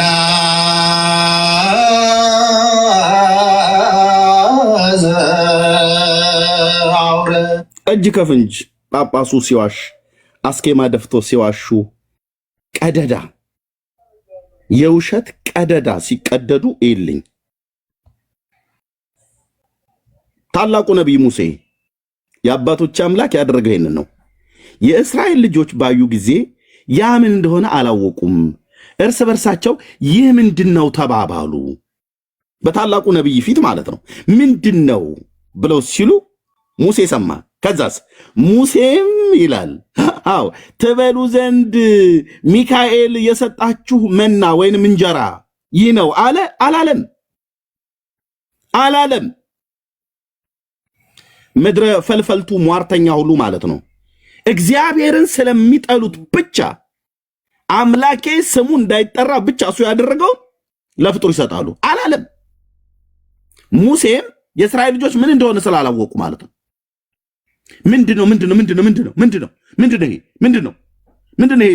ቅርፊት የሚመስለው ገር የወደቀው ብለው ሲሉ አይ ሙሴም ትበሉ ዘንድ እግዚአብሔር የሰጣችሁ እንጀራ መና ውሄው ነው አላቸው ይላል። የሰጣቸው ማን ነው? እግዚአብሔር ነው።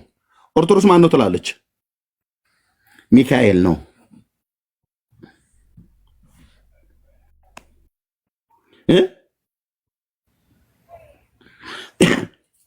ምስክርነት። እሺ ታላቁ ንጉሳችን ጌታችን ኢየሱስ ክርስቶስስ ምንድን ነበር ያለው?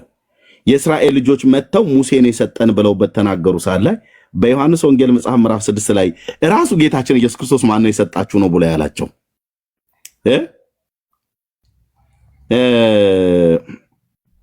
ዮሐንስ 6 ላይ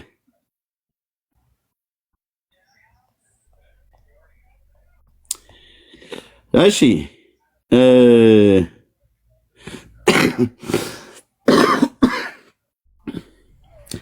እንኪያስ አሉት አይሁዳውያን ወገኖች፣ እንግዲህ እንኪያ አንተን እንድናምንብህ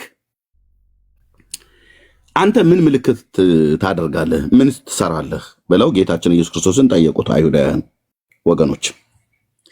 ይበሉ ዘንድ ከሰማይ እንጀራ ሰጣቸው ተብሎ እንደተጻፈ ሉክ ታናክ ላይ ቶራ ላይ ሄደው ማለት ነው። ቅድም ያነበኩት ዘጸአት መጽሐፍ ምዕራፍ 16 እንደተጻፈ አባቶቻችን በምድረ በዳ መና በሉ አሉት።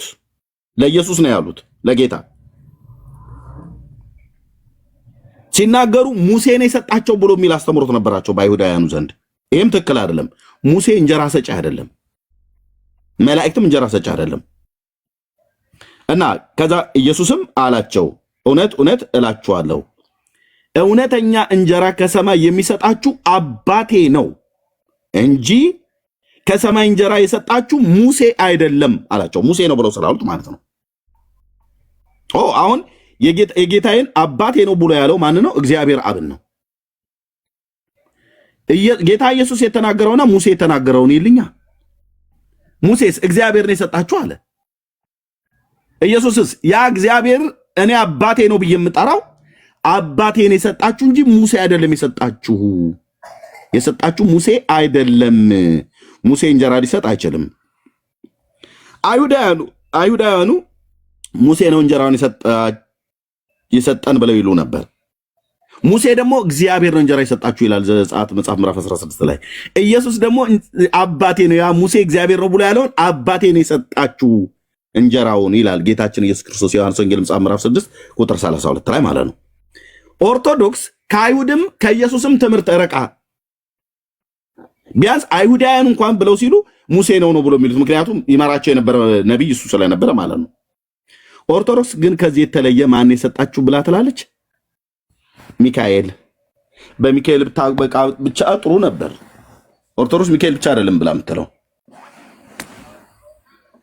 አሰስ ገሰሱን ሰብስባ እመቤቴ ነች እንጀራ የሰጠቻቸው ለእስራኤል ልጆች መና የመገበቻቸው ብላለች። ዋት ለእስራኤል ልጆች መናን የመገበች እመቤታችን ናት ብለዋል። ምን ይሳናትና ኪዳነ ምሕረት ይልልሃል። ተረታም ትውልድ የት ጋር ነው እንደዛ ብሎ የሚለው? ነይማ ይህንን መጽሐፍ ይህንን ሰጂ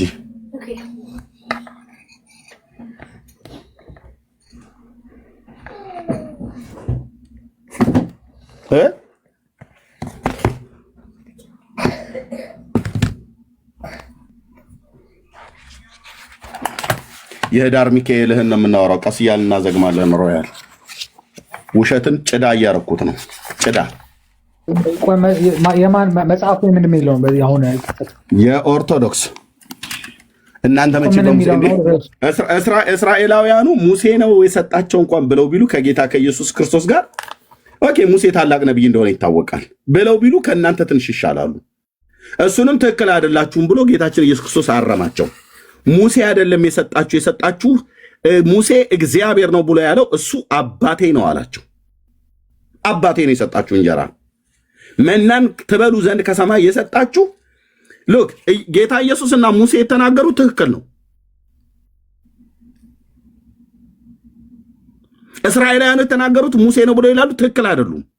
ኦርቶዶክሳውያን ሚካኤል ነው ብላ ትላለች፣ ትክክል አይደለችም። ኦርቶዶክሳውያን በሚካኤል ብቻ ብታበቃ እኮ ጥሩ ነበር ነው ብዬ የምልህ። ድርሳነ ኪዳነ ምሕረት ገጽ 19 የሰኞው ድርሳን የሚናበብበት ላይ እስራኤልን ከመከራ ምድር ያወጣ መሆኑ ቀርቶ ያወጣች። መቼም መድኃኔዓለም ዓይናችሁን ያውጣው ብለን አንልም። እርግማን ስለማይፈቀድ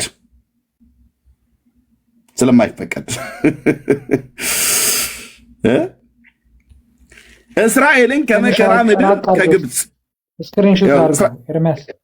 ምን ላድርገው? ስክሪንሾት ላደረገው ነው። አይ ትንሽ ይኸው እንደዚህ ይዤልሃለሁ። እሺ በቃ ችግር የለም። እሺ ያው እስራኤልን ከመከራ ምድር ያወጣች የለመለመ መናን በመመገብ የሚጣፍጥን ውሃን በማጠጣት በምድረ በዳ የጠበቀቻቸው ዋት ምን ይጠሉታል ስላችሁ ወንድሞቼ እናቶቼ፣ በእውነት ኦርቶዶክስ ተዋሕዶ ቤተክርስቲያን እግዚአብሔርን እንዴት እንደምትጠላው ልነግራችሁ አልችልም። ጥላቻዋ እሱ ያደረገውን ነገር ሁሉ እየሰረዘች ለፍጡር ትሰጣለች። አንዴ ለሚካኤል አንዴ ለማርያም እያለች ማለት ነው። የጠበቀቻቸው እስራኤልን። አዎ ማርያም እኮ የምትባል አልነበረችም እኮ በዛ ሰዓት ላይ የለችም። እስራኤል ከግብፅ ምድር ከወጣ ከ1500 ዓመት በኋላ እኮ ነው ማርያም የጌታችን እናት የተወለደችው። አዎ አይሁዳዊት እህት ናት፣ አይሁዳዊ እናት ናት፣ የለችም። የጠበቀቻቸው በኤፍሬምና በምናሴ መካከል አንድነትን የምታደርግ ይላል ኢሳይያው መጽሐፍ ላይ ያለ ይሄ ቃል። እግዚአብሔር ነው ይህንን አንድነት ያደረገው፣ በኤፍሬምና በምናሴ መካከል አንድነትን ያደረገው። ምክንያቱም ጸበኛ ሆነው ነበር ኃጢአት ሲያደርጉ፣ ኤፍሬም ምናሴን፣ ምናሴም ኤፍሬምን ይበላል፣ ሁለቱ በአንድነት የይሁዳ ጠላቶች ይሆናሉ ብሎ ታላቁ ነቢይ ኢሳያስ እንደተናገረ ማለት ነው። እና በኤፍሬምና በምናሴ አንድነትን የምታደርግ የኢያቄምና የሐና ልጅ ማርያም ይህች ናት ይላል። ውሸት። ይህንን በእሳት ባቃጥለው ደስ ባለኝ ነበር። እዚህ ውሸት።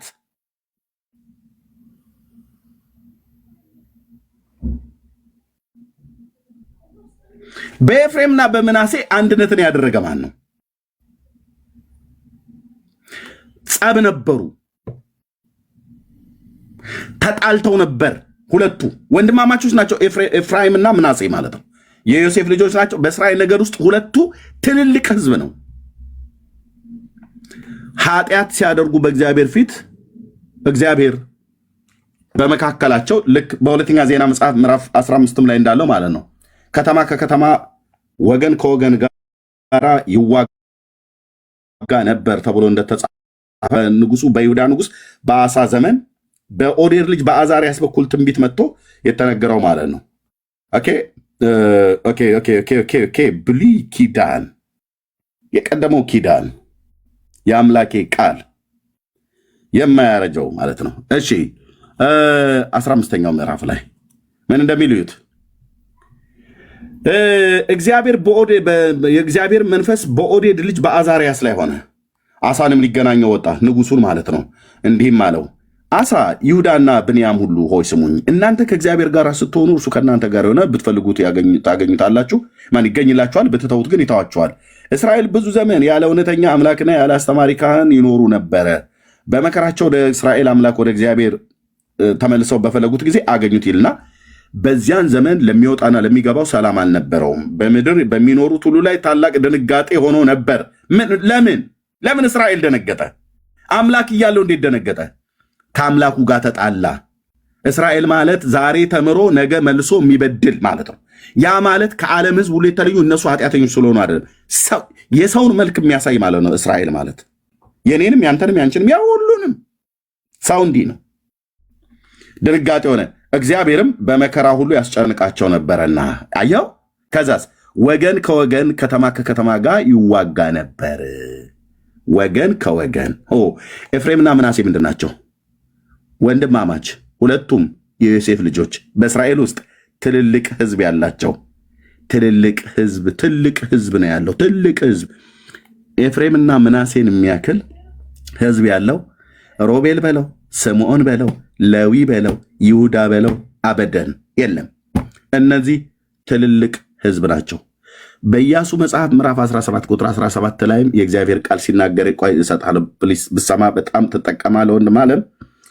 ከዛ ሊሄድልህ ነው። ኢያሱ መጽሐፍ ምዕራፍ 17 ቁጥር 17 ላይ ምን እንደሚል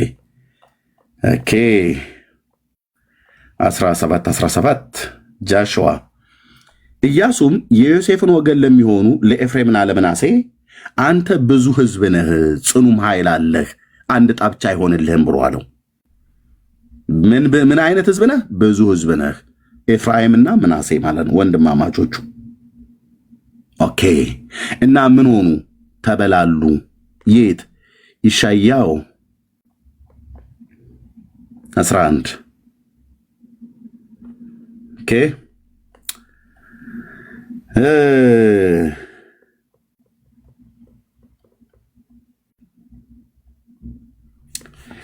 ለአሕዛብ ምልክት ምንድን ነው ብሎ የሚላል? ይሄንን በዚያን ቀንም እንዲህ ይሆናል፣ የቀረውን የህዝቡን ቅሬታ ከአሦርና ከግብፅ ከጳጥሮስና ከኢትዮጵያ ከኤላም ከሰናኦር ከሐማት ከባህር ደሴቶች ይመልስ ዘንድ ጌታ እንደገና እጁን ይገልጣል።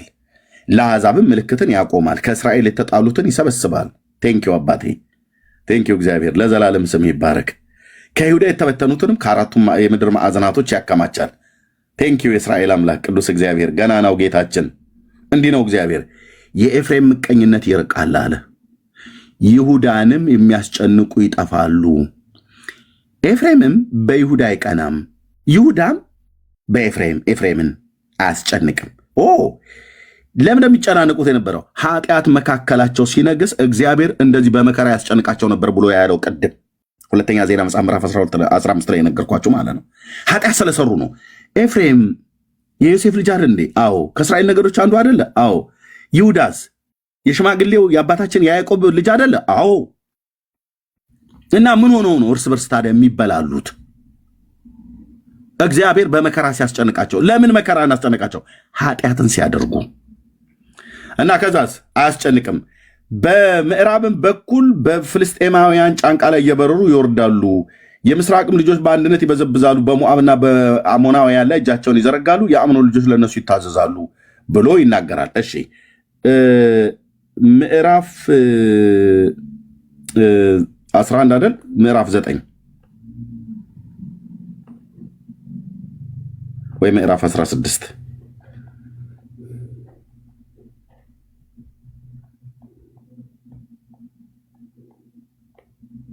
ምዕራፍ 9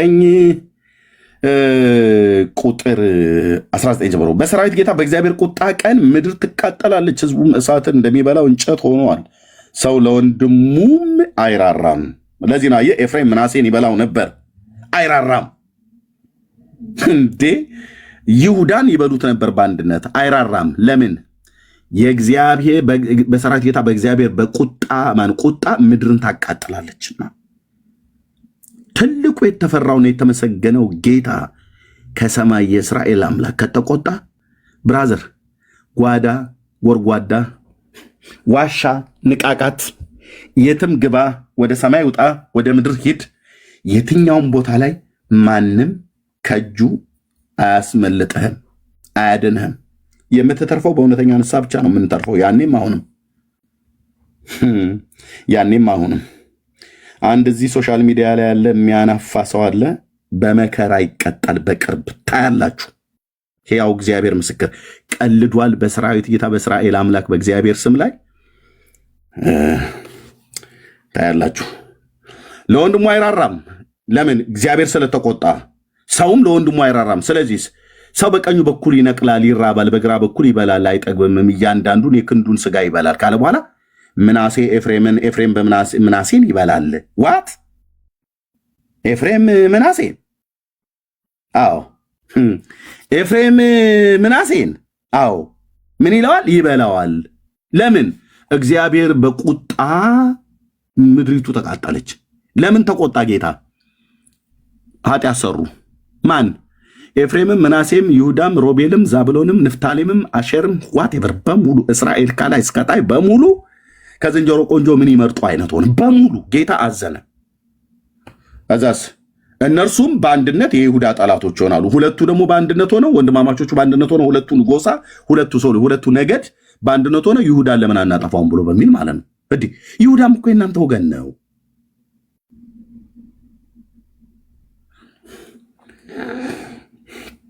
አያ በኤፍሬም እና በምናሴ ታዲያ አንድነትን የምታደርግ አይደል አሉት። የኢያቄምና የሐና ልጅ ማርያም ይህች ናት ብላ ኦርቶዶክስ ፈልፈልቷን ትፈለፍላለች። እዚህ እንዲህ ነው ብርብር አድርጌ ዝክዝክ አድርጌ ነፍስ ከስጋ እስኪላቀቅ ድረስ እማሰጠው ማለት ነው። ማጭበርበር የለም፣ ማምታታት የለም። በኤፍሬምና በምናሴ አንድነትን የምታደርግ አሉ አይደል? ኦኬ ኢሳይያስ ምዕራፍ 9 ቁጥር 21 ላይ ምናሴ ኤፍሬምን፣ ኤፍሬምን ምናሴን ይበላል። ኤርሚያስ ወይት እንድሰጠኝ ጊዜ ብዬ ነው እየጠበኩ ነው። እሺ ኤፍሬም ምናሴም ኤፍሬምን ይበላል። እነሱ በአንድነት የይሁዳ ጠላቶች ይሆናሉ። በዚህ እንኳን ቁጣው አልተመለሰችም፣ ነገር ግን ገና እጁ ተዘርግታ ትኖራለች ብሎ ይላል እግዚአብሔር። ልክ በንስሐ እስራኤል ስትመለስ በኤፍሬምም በምናሴም በእስራኤል ላይ የነበረውን ቁጣ ከምድሪቱ ላይ ሲያነሳው ወንድም ወንድሙን ይፈልግ ጀመር። ሰላምን በመካከላቸው ያደረገው ራሱ እግዚአብሔር ነው። ወንድማማቾቹ እንዲበላሉ አሳልፎ የሰጣቸው እግዚአብሔር ነው። ኤፍሬም ምናሴም ኤፍሬምን እንዲበላው፣ እንደዚሁም ሁለቱ ደግሞ በአንድነት የይሁዳ ጠላቶች ሆነው እንዲያስጨንቁ አሳልፎ የሰጣቸው ለመከራ ራሱ እግዚአብሔር ነው። ለምን? ኃጢአት ስለሰሩ፣ ለምን? እምቢ ስላሉ፣ ስላልታዘዙት፣ በሕጉ በኪዳኑ ስላልሄዱ። ሲመለሱ ደግሞ ራራልን ብለው ሲሉት፣ ሲያለቅሱ ደግሞ እግዚአብሔር አምላክ ሰላምን በመካከላቸው እንደ ወንዝ እያፈሰሰ በመካከላቸው በኤፍሬምና በምናሴ መካከል የነበረውን አንዱን ይበላ የነበረውን እሱን አንድነት ያደረገው ማን ነው? የእስራኤል አምላክ ገናናው እግዚአብሔር እንጂ የእናንተ ማርያም አይደለችም። ኦርቶዶክሳውያን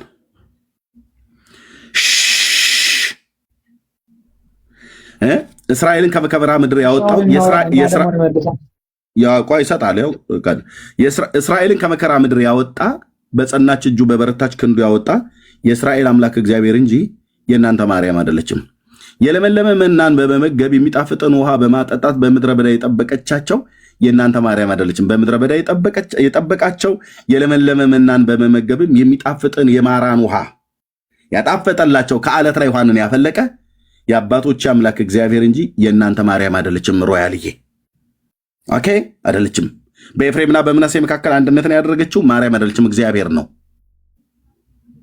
አንድነቱንም በመጀመሪያ ከመካከላቸው ሰላምና ፍቅር እንዲታጣ ያደረገው ኃጢአት ሰሩ በአንድነት። ስለዚህ እግዚአብሔር ተቆጣቸው። ስለዚህ በመካከላቸው ሰላም አልነበረም። ሲመለሱ ግን መልሰን ብለው ሲሉ ግን እግዚአብሔር ራራላቸው ማለት ነው።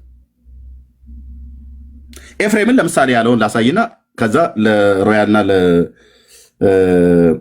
ለምሳሌ ኤርሚያው ምዕራፍ 31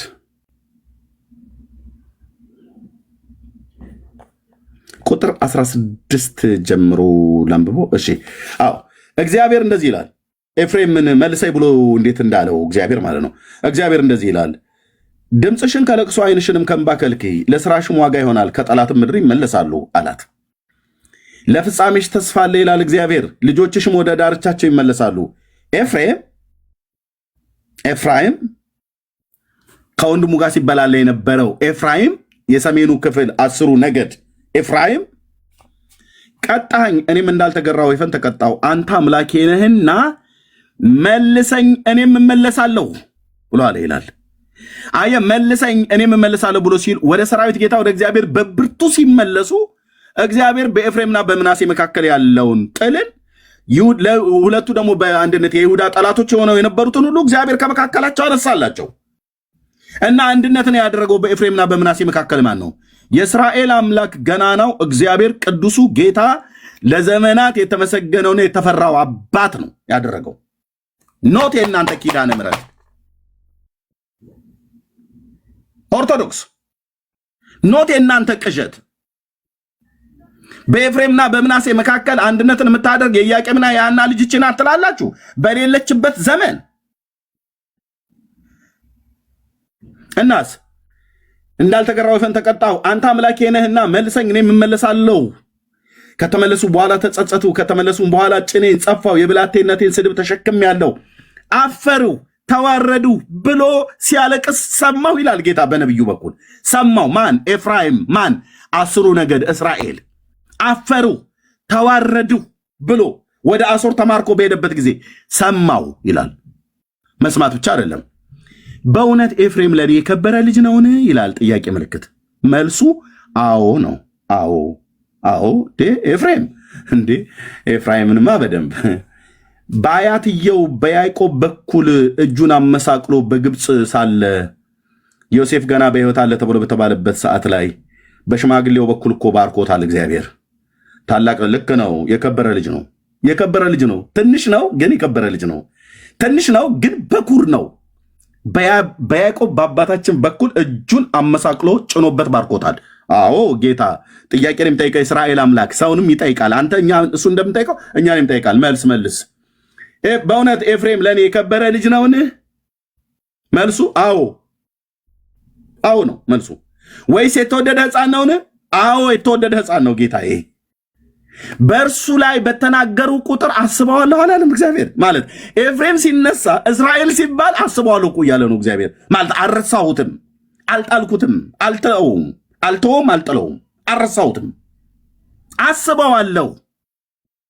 የኤፍሬም ጉዳይ ማለት እስራኤል ማለት ነው። የእስራኤል ጉዳይ አይሆንልኝም እኮ እያለ እኮ ነው ጌታ።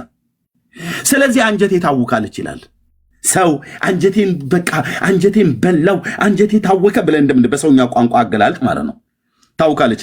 ርኅራኄ ራራለታለሁ ይላል እግዚአብሔር። ቴንኬን አባት ርኅራኄ እራራለታለሁ ይላል እግዚአብሔር። ለማ? ለኤፍራይም። ርኅራኄ ሲራራለት ከጠላት ምድር ይመለሳሉ አለ እና ስም እንዳልተቃለ ይኸው ለራስሽ የመንገድ ምልክት አድርጊ፣ መንገድንም የሚመሩ አምዶችን ትከይ፣ ልብስሽንም ወደ ሄድሽበት መንገድ ወደ ጥርጊያው አቅኚ። አንቺ የእስራኤል ድንግል ሆይ ተመለሺ፣ ወደ እነዚህ ወደ ከተሞችሽ ተመለሺ። ለምን? ማረኝ ብላለች። አልቅሷላ ኤፍሬም። አንቺ ከዳተኛ ልጅ ሆይ እስከ መቼ ድረስ ትቅበዘበዣለሽ? እግዚአብሔር በምድር ላይ አዲስ ነገር ፈጥሯል፣ ሴትም ወንድም ትከባለች ብሎ የእስራኤል አምላክ እግዚአብሔር የሰራዊት ጌታ እግዚአብሔር እንዲህ ይላል፣ ምርኳችሁን በመለሱ ጊዜ ቴንኪው ጌታዬ፣ በይሁዳ አገርና ከተሞች የጽድቅ ማደሪያ ሆይ፣ የቅድስና ተራራ ሆይ እግዚአብሔር ይባርክ የሚል አዲስን ነገር ይናገራሉ። አየ ያኔ በኃጢአታቸው ሲያስጨንቃቸው እርስ በርስ ይበላሉ ነበር።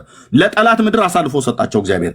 መልሰን ብሎ ሲያለቅስ ሰማሁት ይላል በነቢይ ሲያለቅስ ሰማሁት። ሰምተህስ እግዚአብሔር ለኤፍሬም ለእስራኤል ራራሁለት፣ አንጀት የታወከች ይላል ባለብዙ ምሕረት የሆነው ጌታ ማለት ነው። እሱ ራርቶ በኤፍሬምና በምናሴ መካከል አንድነትን ያደረገ ይሁዳ በወንድሞቹ ወንድሞቹም በይሁዳ ላይ እንዳይቀኑ አድርጎ ከምርኮ ምድር የመለሳቸው እግዚአብሔር ሆኖ ሳለ እመቤቴ ናት ይለኛል። እዚህ ይመጣና ተረታም ኮተታም ትውልድ ኮተት እሱ ብቻ ሚዩት አድርግ ፕሊዝ።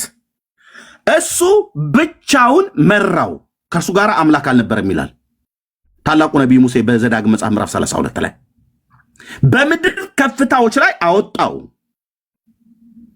ከእርሱ ጋር ሌላ አምላክ አልነበረም እኮ ነው ብሎ የሚለው። ከመከራ ምድር ሲያወጣቸው ከእሱ ጋር ማን ነበር? ማንም። በጸናች እጁ በበረታች ክንዱ ነው እስራኤልን ከግብፅ ምድር ከመከራ ምድር ያወጣ የእስራኤል አምላክ ገናናው እግዚአብሔር ብቻ ነው። ብቻውን እንዲህ ይላል። ይኸው ሙሴ እሱ ብቻውን መራው ይላል። ቴንኪው አባቴ ቴንኪው ገናናው እግዚአብሔር። ዘዳግም 32 እሱ ብቻውን መራው ከእርሱ ጋር ሌላም አምላክ አልነበረም እያለ እናንተ ኪዳነ ምሕረት ነች ማርያም ነች የመራችሁት እነቅልልሃለሁ ስልህ መድኃኔዓለም ምስክሬ ያልኩ እነቅለዋለሁ። የእስራኤል አምላክ እግዚአብሔር ምስክሬ ነው። ነቅለዋለሁ። ይህን ደብተራ የጻፈውን ቅርሻት ተረት ምን ይላል? ይኸው እግዚአብሔር ማለት ነው። የእግዚአብሔር እድል ፈንታ ህዝቡ ነው፣ ያዕቆብም የርስቱ ገመድ ነው።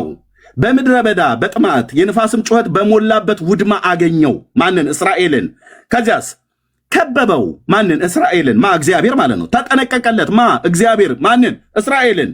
እንዳይኑ ብሌን ጠበቀው። ማ? እግዚአብሔር። ማንን? እስራኤልን። ንስር ጫጩቶቿ እንደምታወጣ በእርሱ ላይም እንደሚሰፍፍ በክንፎቹ ዘርግቶ ወሰዳቸው። ማ? እግዚአብሔር። ማንን? እስራኤልን። በክንፉም አዘላቸው።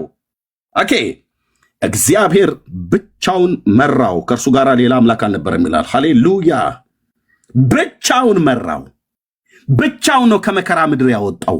ብቻውን ነው የመራው። ብቻውን ነው ተአምራትን ያደረገው። እናንተ ከመከራ ምድር ያወጣችሁ ብሎ ይላል። ውስጥ ያለ ብስጭት ባቃጥለው ደስ ባለኝ በቀደደው ደስ ባለኝ ነበር። ግን እኔ የምፈልገው ወረቀት መቅደድ አይደለም፣ ከሰው ልብ ውስጥ መቅደድን ነው። እሺ ሮያል፣ ከዛ ሮያል ብትለው ካለ ማለት ነው። ከዛ ኤልያው ሰጣለሁ። እሺ ሮያል በጣም ኦኬ። ማለተኛ የእግዚአብሔር ጠላቶች አይደለን። እስካሁን የተናገርካቸው ነገሮች ሀቅ ነው። ሁሉንም እግዚአብሔር ነው የሚያደርገው። በዚህ በኩል እኛ ጠላት አይደለንም። እግዚአብሔር ታዲያ የተጻፈው እዚህ ጋር እሱን ልነግርህ እኮ ነው። እሱ ኮን ነው ይሄንን ኤፍሬም የሚለው የተጻፈበት አሁን ለምሳሌ ማርያም ባልኖረችበት ዘመን ተጽፏል። ኢሳያስ ላይ ለምሳሌ እንደምትወልድ ድንግል ትጸንሳለች የሚለው ሁሉ በኢሳያስ ዘመን አልነበረችም፣ ተጽፏል። ይህም የተጻፈው ክርስቶስን እሷ ወልዳ በክርስቶስ አማካይነት እስራኤሎች የመዳናቸውን በኤፍሬም አማካይነት ለመግለጽ ነው እንጂ ማርያም አዳኙና አይደለም። የተጻፈው የእሷ ክርስቶስን በመውለዷ ኤፍሬም ሮያል መንፈሴን አታበሳጨው በመድኃኔዓለም። ኦኬ እንዴት መንፈሴን አታበሳጨው ነው የምልህ። ማርያም ጌታን እንደምትወልድ ስሟ ማርያም ተብሎ ባይጠራም በትልቁ ነቢይ በኢሳያስ በኩል ድንግል ትጸንሳለች ብሏል። ኦኬ እሱ ለጌታ እናት ለቅድስት ድንግል ማርያም እንደተነገረ አይሁዳዊው ማቴዎስ ወንጌላዊው ጽፎልናል ማለት ነው። ኦኬ የምናምነው ነው። እስራኤል ከመከራ ምድር ያወጣችሁ ማናት?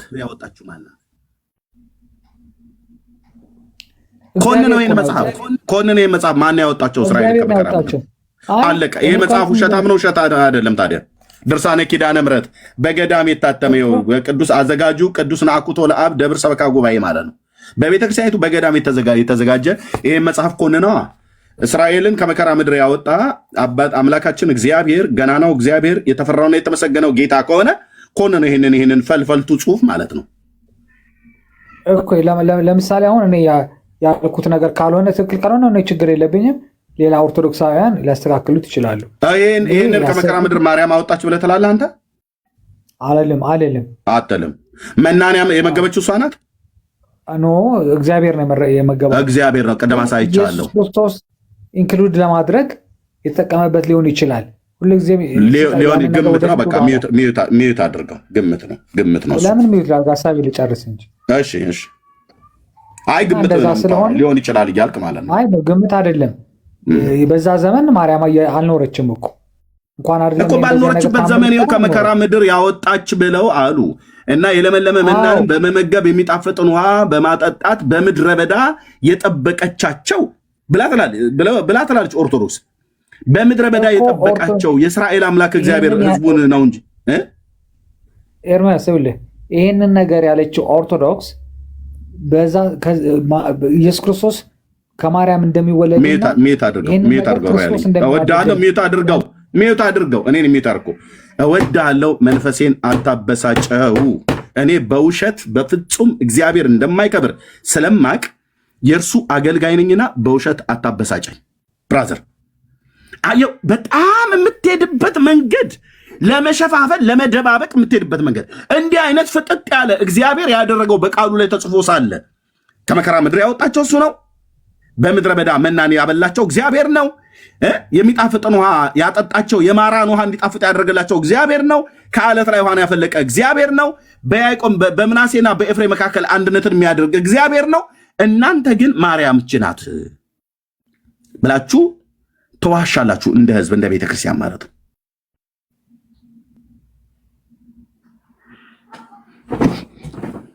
This is ኦርቶዶክስ።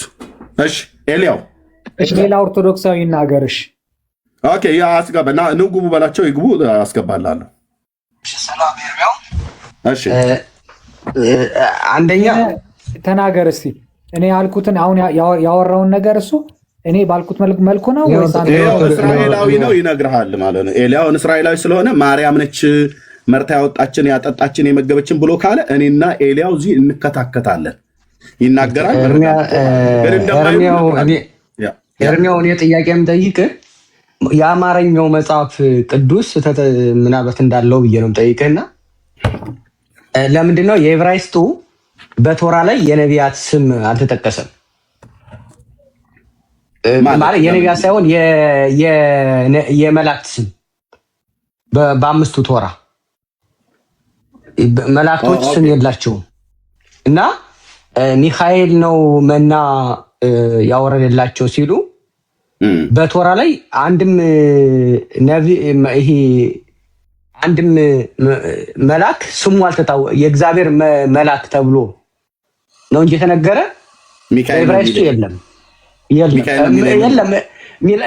ሚካኤል ብቻ ሳይሆን የመልአክ ስም የለም ጭራሽ።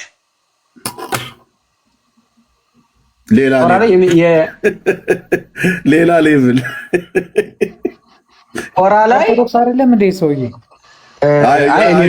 አይሁድ አይነሱ ጁዳይዝም ነው። እኔ ኤርሚያው ምናልባት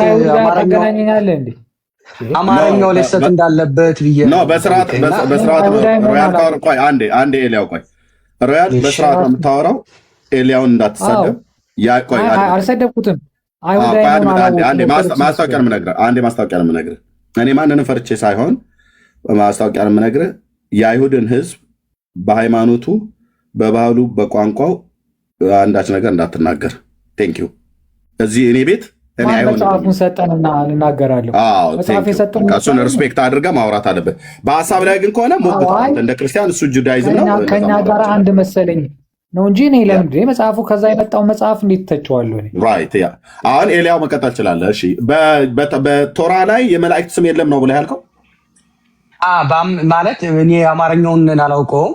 በዕብራይስጡ አምስቱ የሚባሉት በሙሴ መጽሐፍት አንድም ቦታ ላይ የመላክ ስም የለም። መላኩ ጋብርኤል፣ ሚካኤል፣ ርፋኤል የሚባል ነገር የለም። የመላክ አዶናይ ተብሎ ተጽፏል። ስለዚህ በቶራ ላይ ማለት በሙሴ መጽሐፍ የሚባለው ቶራ ነው የሚባለው የለም።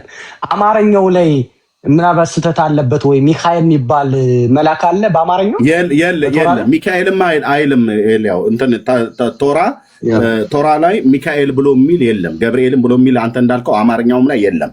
ቅድም እንዳልከው የጌታ መልአክ ነው ብሎ የሚለው እንደዛ ከሆነ በነቢያት መጽሐፍ በነ ዳንኤል ላይ ነው። ይሄንን ለምሳሌ መላእክታኖች ስም ተሰጣቸውና የምናውቀው ልክ ነው። ስለዚህ በቶራ ላይ ስም የለም። ኦርቶዶክስ ከየት አመጣችሁ ነው ታዲያ? አሁን አንተ ጥያቄ ኦርቶዶክስ ከየት አመጣችሁ ነው? ሚካኤል የሚባል የሚታወቅ ነገር በቶራ ስላልተጠቀሰ ስምን ሚካኤል የሚባል በሙሴ መጽሐፍት የለም። የመላእክት ስም የትኛውም ቦታ ላይ ቶራ የመላእክት ስም የአንዱ መላእክት ስም ስሙን አልጠቀሰም። ስሙ መልአኩ ይህን ይባላል ብሎ የለም ቶራ። ለምሳሌ ለእስራኤል ቅድም ሚካኤል የሚባል መና አበላቸው በፍጹም የለም። ሲጀመር ቶራ ላይ የመላእክት ስም የለም እና ከየት ነው የመጣው ነው ሮያል መልስ። እና ሁለተኛ ደግሞ ለኤርሚያው ለአንተ ነው የምጠይቀው። ቆይ እሱ ይመልስልና ከዛ ለኔ ታደርገዋለህ። እሺ ኦኬ ሮያል መልስ እስቲ። ኦኬ አይ ነው ስሙ አልተገለጸም። በእርግጥ ይኸው የመጽሐፉ ባለቤቶች በዕብራይስጥ ቋንቋ ላይ አምስቱ ብሔረ ኦሪት ቶራ ላይ ሚካኤልም ገብርኤልም ብሎ የሚል የለም። የጌታ መልአክ ነው ብሎ የሚለው ችግር የለውም።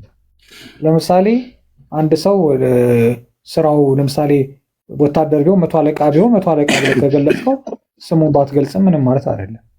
ስለዚህ የመላእክት አለቃ ስለሆነ ሚካኤል ስሙ ባይገለጽ እንኳን አለቃ የሚለው ቃል ብሪፍ ስለሚያደርገው ይሄን ያክል የለም እኮ አለቃ ብሎ የሚለው ከአምስቱ መጽሐፍት ላይ የለም እኮ ነው ብሎ የሚለው እሱ ኢያሱ ላይ ነው ያለው። ኖ የመላእክት አለቃ ያለ እኮ እሱ መላእክት ሚካኤል የሚለው ስም ነው የሌለው ነው ያለው እኮ የጌታ መልአክ ነው ብሎ የሚለው እንጂ ኦኬ የጌታ መልአክ ነው እስቲ ንገረን እስቲ ቶራ ላይ አለቃ የሚል የለም ይሄ የመላእክታኖች ስም ደግሞ ስሙ የመላኩ ስም የተጠቀሰበት የለም። ምናልባት አማርኛው የትርጉም ደረጃው ላይ የለም አማርኛው ላይ እሺ። እና ያ ነው ግራ። እሺ ቀጥሉ። አየው አማርኛውም ላይ የለም። በቃ አማርኛውም ላይ ከአምስቱ የሙሴ መጽሐፍት ከብሔረ ኦሪት ከቶራ ላይ አንድ ሰው መልአክ ብሎ የሚለውን ሚካኤል ገብርኤል ብሎ ጠራው ብሎ የሚል ሰው ካለ ይምጣ።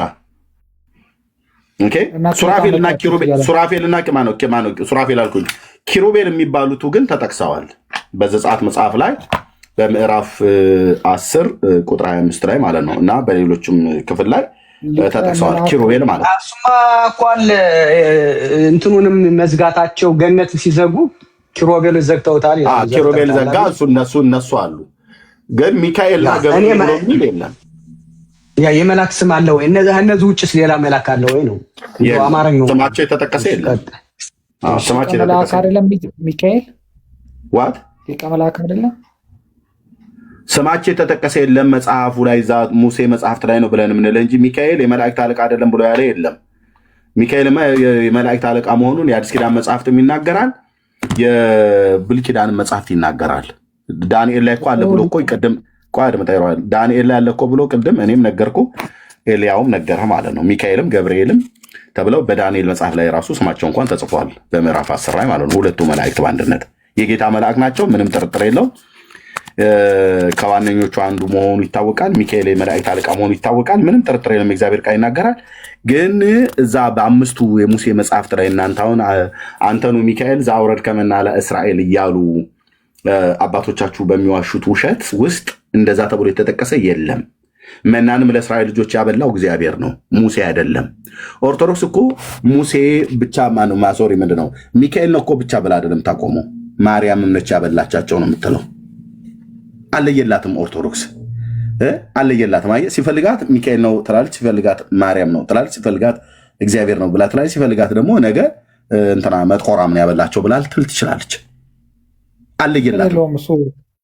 የፈለገ ምንድነው ችግር የሌለው እንደዚህ አይነት ቋንታውን ሚካኤል ነው ሚካኤል ነው ማርያም ነች ወይስ እግዚአብሔር ነው ያበላው? ሶስቱን ለይልኝ። እግዚአብሔር ነው ያበላቸው። ማርያም የሚለው ደግሞ ኢየሱስ ክርስቶስን እሺ ወይት ብራዘር ምለ ማታውቀውን በመናገር ራስን እንትን አትበል። ኦኬ መና የመገባቸው መና ያበላቸው ኦኬ እግዚአብሔር ሚካኤልን ልኮ ሚካኤል ልኮ ማርያም ማን ነው መናን ያበላቸው? እስካሁን ድረስ ባነበብ ነው። ይሄንን ሁሉ ኦርቶዶክስ ትላለች። ማን ነው መና ያበላቸው? እግዚአብሔር። አለቀ። ሚካኤል መናን አብልቷል? ተልኮ መጥቷል። አብልቷል ወይ? መናን ያወረደው እሱ ነው? አባቶች እንዳዜሙት? የጠየቅኩን መልስልኝ ፕሊስ። የጠየቅኩን መልስልኝ። መናን ለእስራኤል ልጆች ያበላው ሚካኤል ነው እግዚአብሔር ነው? እግዚአብሔር አልኩህ እኮ ቅድም። ሚካኤል አብልቷል? ተልኮ ነው የመጣው እንጂ አላበላም። አላበላም። ማርያም አብልታለች? ማርያም ኢየሱስ ክርስቶስን ሪፕሬዘንት ለማድረግ ነው። እኔ ያጠይቁን ማርያም አብልታለች የእስራኤል ልጆች መናን? ኖ እግዚአብሔር ነው ያበላው እኮ። ማርያም አብልታለች አላበላችም? እግዚአብሔር አብልታለች አላበላችም እኮ። ማርያም አብልታለች አላበላችም? የሚካኤል እንደመለስክ የእግዚአብሔር እንደመለስክ አብልታለች ወይ አላበላችም በላይ? ኖ እግዚአብሔር ነው ያበላው እኮ አልኩ። ስለዚህ ማርያም አላበላችም። እስኪ አላበላችም ማርያም መናን አላበላችም በል ረገጥ አድርገህ። ኖ እግዚአብሔር ነው ያበላው። ስለዚህ ማርያምህ ኤክስ ናት ማለት ነው። ሚካኤልህ ኤክስ ነው ማለት ነው። ለምን? መናን በማብላት ውስጥ እጁ ያለበት ሰጪው እግዚአብሔር ነው፣ የመገባቸው እግዚአብሔር ነው። ይሄ የኦርቶዶክስ መናን አበላ ብላ ሚካኤል መናን አበላ ብላ ቅድም እንደታረደ በግ ሲያንቋሩ የሰማቸው አባቶች ውሸታቸውን ነው። ውሸት። አዎ ውሸት። እንደዚህ እንጽፋለን ማለት ነው በዓለም አደባባይ ላይ ውሸት። በእስራኤል አምላክ ሁሉም ሰው እንዲያውቀው። አቤት ፎልስ ውሸት። ያ እንዲህ የሚሉቱ ማለት ነው ውሸት። መና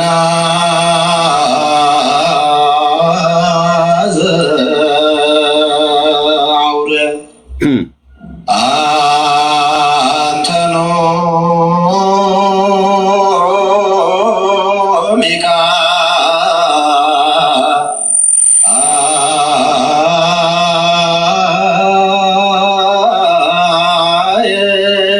አንተ ነህ ሚካኤል ነው የሚሉት።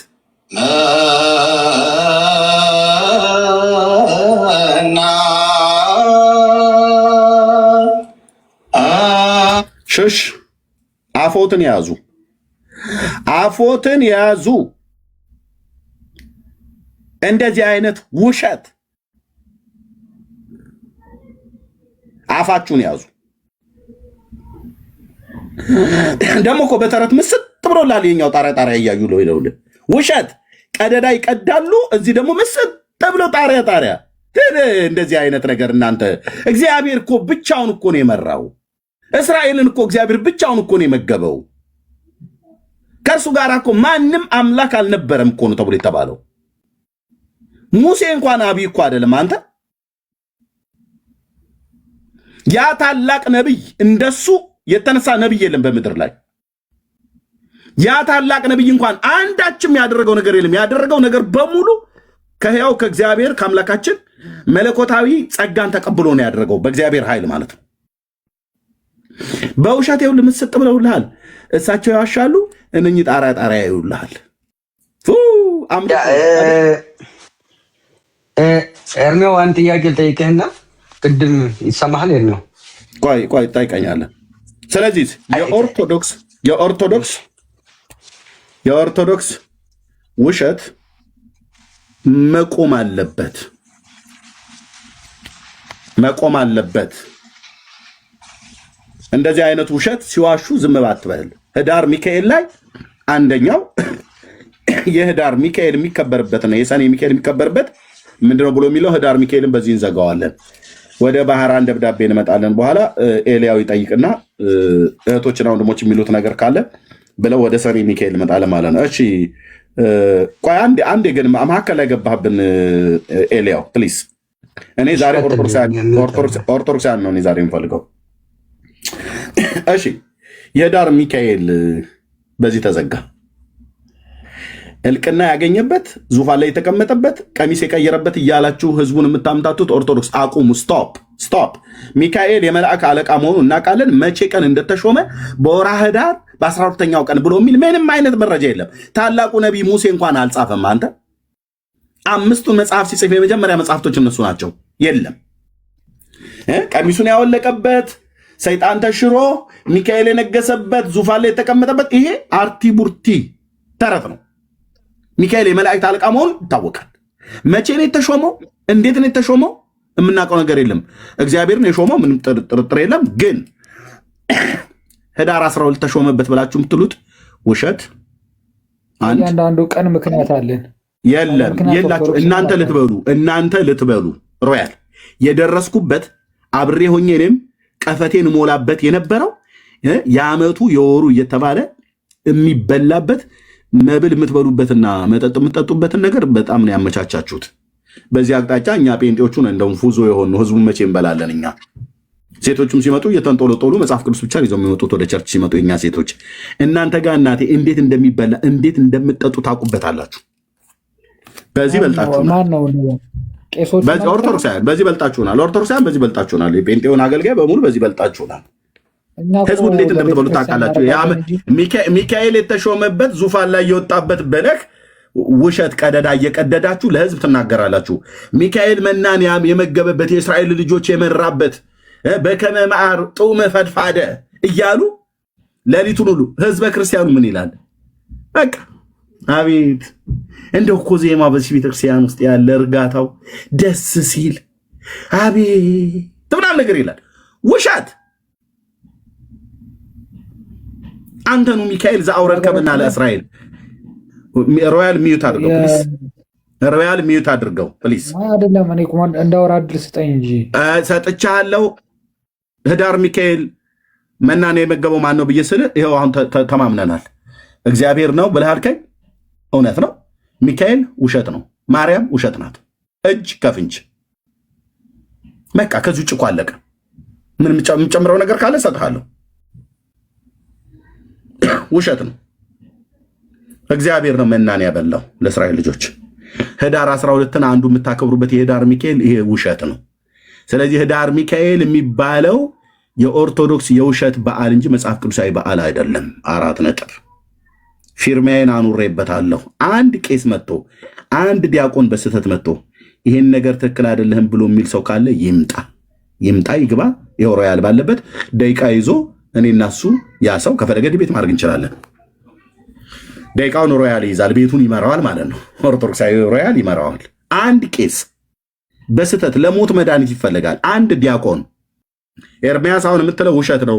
አባቶቻችን ጳጳሳቱ የተናገሩትን ወረቡን የወረቡትን ሁሉ ጭምር የተረጎምክበት ስህተት ነው ብሎ የሚል ሰው ካለ አንድ ቄስ ነው ያልኩ፣ አንድ ዲያቆን። ቢሃይንድ ባይ ተደብቃችሁ የምትሰሙ ለምን ይዞታችሁ ገብታችሁ አሰሙ? 463 እዚህ ጋር እንዳለ ወር በደረሰ ሰዓት ላይ እኮ የኦርቶዶክስ ተረት እኮ ነው እኛ ይሰለቸን።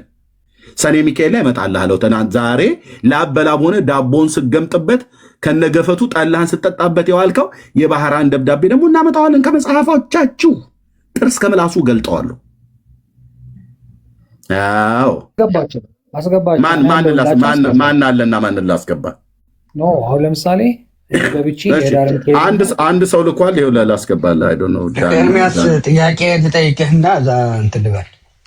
ቆይ አደርብብኝ። ቆይ የአይሁድ ሀሳብ ሳይሆን የእኛን ነው የፈለገው። እኔ ጥያቄ ቅድም ከሙሴ ጋር የተናገረውን ነገር ነው ከራሴ የሚመለከተኝ መጨረሻ ላይ ቆይ መካከል ጣልቃ አትግባብን። አሁን ችግር ከፈለግ በሌላ ቀን ና መጠየቅ ትችላለህ። አሁን እኛ የፈለግነው ኦርቶዶክሳውያን በአመት ውስጥ የሚካኤል ወራዊ በዓል ብላ ዓመታዊ በዓል ማለት ነው። ዓመታዊ ብላ ህዳርንና ሰኔን ታከብራለች ቤተክርስቲያኒቱ። የምታከብረው በዓል መጽሐፍ ቅዱሳዊ ነው ወይስ አይደለም ነው ጥያቄው። ቢሃይንድ ባይ አሁን ተደብቃችሁ 360 ምናምን ሰው ይተማመናል። 362 ሰው ቀድሚ አልመለስኩም። እኔ አልመለስኩም። ምን ብለህ መለስክ? የህዳሩ የሊቀ መላእክት ሆኖ የተሾመበት የሰኔ ሚካኤሉ ደግሞ የባህራን ንቅ ደብዳቤ ቀደደበት ይላልኩ። ውሸት ነው፣ ውሸት ነው። ህዳር ሚካኤል ይሄው አባቶች እዚህ የሚያዜሙትን ለምን አልመለስከውም? መናን ያወረደበት እስራኤልን ከግብፅ ምድር መርቶ ያወጣበትን ነው ተብሎ እኮ ነው የሚታመነው። ኢያሱን ጠቀስኩት አይደል? ኢያሱን ጠቀስኩት ወዳጄ።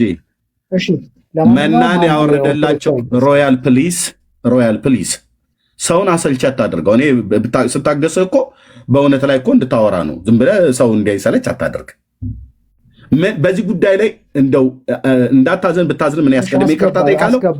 ወይ ምንም የምታውቀው ነገር የለም። ከዛ ይልቅ ማይክ እየከፈትክ ከምትረብሸ ብትሰማና ጥያቄ ካለ እየከፈትክ ብጠይቅ ይሻላል። አንተ ምንም የምታውቀው ነገር የለም። 470 ሰው እየሰማ ነው። ከበስተኋላ 362 ሰው ለምን ቢሃይንድ ባይተደበቀው ከሚሰሙ ለምን ገብተው አያወሩ? ቄስ እና ዲያቆን ይግባና የሰኔ ሚካኤልና የህዳር ሚካኤል በዓሉ የሚከበርበት ወራዊ ዓመታዊ በዓል የሚከበርበት የባህራን ደብዳቤና የእስራኤል ልጆች መናን ያበላበት ወይ ደግሞ ሚካኤል የተሾመበት ብለው የሚለውን እሱን ይንገሩን ነው እያልን ያለ ነው። አንተ አሁን ዝም ብለህ ሜዳው ላይ ኦርቶዶክሳውያኑ ሲገቡ ስማልኝ ምን እንደሚያወሩ እኛ ምን እየጠይቅ እንዳለ ማለት ነው። እና ቴንኪው።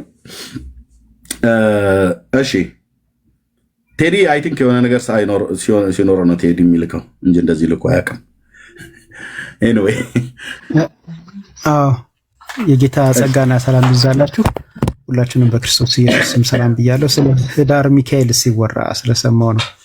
ለህዳር ሚካኤል የተለያየ ምክንያት ለማቅረብ ይሞክራሉ ሰዎቻችን። ግን ደግሞ ምናልባት እንግዲህ ይህንን የሚያወሩት አሁን ሰው አያነብም ብለው አስበው እንደሆነ አላውቅም። አባቶቻቸው ግን ጽፈው ያስቀመጡት ሐሳብ አለ። መርሃ ጽድቅ ባህለ ሃይማኖት የተሰኘው ቤተክርስቲያኒቱ ቀደም ሲል ያሳተመችው መጽሐፍ ላይ የህዳር ሚካኤል የሚከበርበት ምክንያት ከጣዖታት ጋር በተያያዘ በተለይ ከአንድ ጣዖት ጋር በተያያዘ ያንን ጣዖት የመተካት ስራ ማለት ዙልና ዙኋላ ከሱ ጋር በተያያዘ እንደሆነ ነው የራሷ አባቶች ጽፈው ያስቀመጡት። መርሐ ጽድቅ ባህለ ሃይማኖት በሊቃውንት ተዘጋጅቶ ቤተክርስቲያኒቱ ራሷ በራሷ ማተሚያ ቤት የምታሳትመው ሊቃውንት ጉባኤ መርምሮ በይሁንታ ያሳለፈው መጽሐፍ ነው። ገጽ ስንት ነው? ግብፅ ሀገር ላይ የ1988 ያለ አዶ ነው። የስንተኛው ዓመተ ምህረት እንዳለ እስኪ ያው ስንተኛው እትም ነው? 2003 ታትሟል። አቤቱ እሺ የኔ መርሐ ጽድቅ ባህለ ሃይማኖት በስንት ዓመተ ምህረት የታተመ ነው?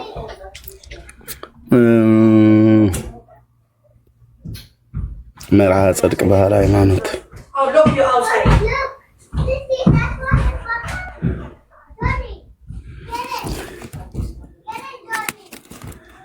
ኦኬ ቴሪ እስከዛ ወራ እስካገኘው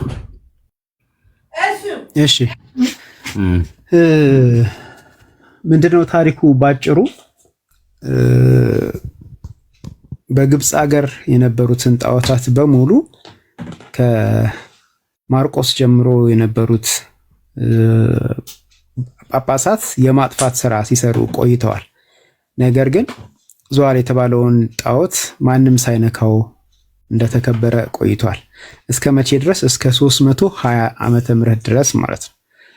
እስከ 320 ዓመት ድረስ የግብፅ ሰዎች ሲሰግዱለት ሲያመልኩት እንደቆዩ ታሪኩ ያትታል። ከዛ በኋላ ግን ለማስቀረት ፈለጉ። ነገር ግን ፈሩ። የፈሩት መጽሐፉ እንደሚለው ዙዋል ከሌሎች ጣዖታት የበለጠ ታምራዊ ኃይል ወይም የተለየ ምትሃት ኖሮት ሳይሆን ይላል። አሁን እያነበብኩን ያለሁት የቀሩት ጣዖቶች የኔ 2012 ነው ቴዲ።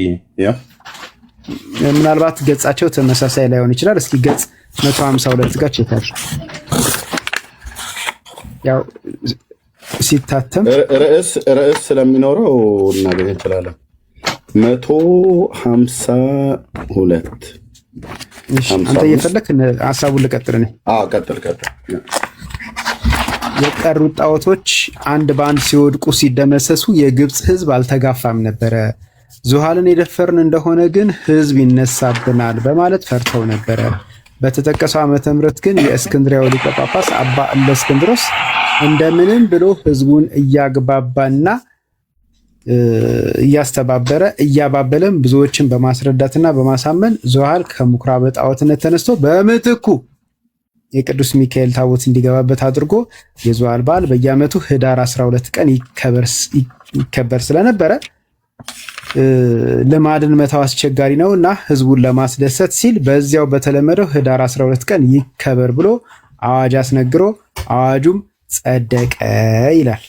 ይሄ እንግዲህ ቤተክርስቲያኒቱ ያዘጋጀችው በሊቃውንቶቿ አስመርምራ ያጸደቀችው የራሷ መጽሐፍ የእምነት ክህደት ቃል ልንለው እንችላለን እና አሁን ሹመት ያገኘበት ምናምን የሚለው ያው ህዝቡ አያነብም ከሚል እሳቤ የመጣ ሊሆን ይችላል ብዬ አስባለሁ። ኦርቶዶክስ አሁን ያልከውን አትቀበልም፣ አንብቤዋለሁ። ልክ ነው።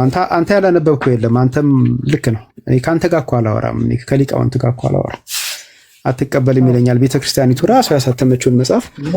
እኔ ሮያል ይቅርታ፣ ከአንተ ጋር አላወራም፣ ከሊቃውንት ጋር አላወራም። ወይት ሮያል ሁለተኛ ጌታ ምስክሬ ነው አልኩ። ከኔ ጋር መቆራረጥ ካልፈለክ በስተቀር አንብበውም አታውቀውን አይተውም አታውቀውን ነገር ውሸት አትዋሽ።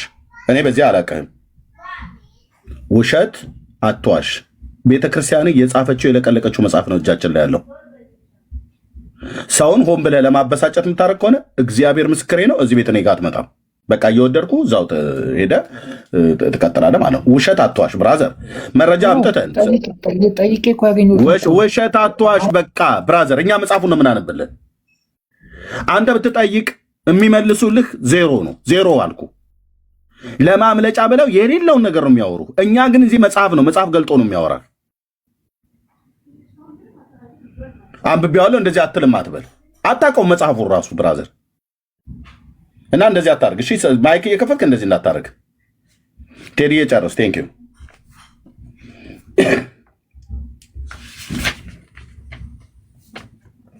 ቴዲ፣ መጨረስ ትችላለህ። ቴንክ ዩ። እሺ ኤርሚ፣ ምን እያወራው ነበረ ያቋረጡኝ? አሁን አንዳንድ ትምህርቶቻቸውን፣ ልምምዶቻቸውን፣ ስርዓቶቻቸውን የሚመጡባቸውን ተግዳሮት መቋቋም ስለማይችሉም በሐሰተኛ ትርክትና በውሸት ትምህርት ለመቀባባትና ለማሰማመር መንፈሳዊ ይዘትና መልክም ለመስጠት ጥረት እያደረጉ ነው። ይህም በማድረጋቸው ብዙ አይደንቅም። ምክንያቱም ያው እውነት ሲመጣ ውሸት ቦታ አይኖረውም፣ ተወጋጅ ነው። ብርሃን ሲመጣ ጨለማ ስፍራ አይኖረውም፣ ቦታ ይለቃል። ስለዚህ ጨለማዎቻቸውን የብርሃን መልክ በመስጠት ውሸቶቻቸውን እውነት በሚመስል ቅባት በመቀባት ማድበስበስ ስለሚገባቸው እሱን እያደረጉ ስለሆነ ነው። እግዚአብሔር ይመስገን ግን ቀደም ሲሉ የነበሩ አባቶች በታማኝነት ታሪኩን በአግባቡ ማስቀመጣቸውና መጽሐፉም ደግሞ እጆቻችን እንዲገባ እግዚአብሔር በማድረጉ እንደው በእውነት እግዚአብሔርን ማመስገን ይገባናል። ይህንን ነው የምለው። ተባረኩ። እድሜ ካላገኘኸው እንዳልከው በርዕስ የመራው ልታገኘው ትችላለህ። እሺ፣ በርዕሱ እየፈለግኩት ነው። እሺ፣ ልጠቁምህ። ቆይ አንድ ደቂቃ ብቻ ስጠኝ። ችግር የለውም። የሚገርምህ ማንበብ ጀምሬያለሁ። እዚህ እስከ ካህናት ድረስ ደርሻለሁ፣ ገጽ 53 ድረስ።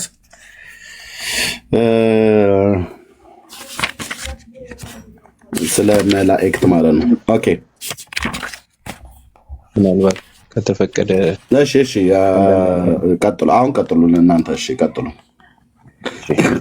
እሺ፣ በጣም ኢንትረስቲንግ የሆነ ሀሳብ ነበር ሲነሳ የነበረው። በተለይ ኤርሚ መጀመሪያ ላይ ሀሳብ አንስቶ የነበረ አንድ ኩሲ ነው የሚባል ልጅ ነበር።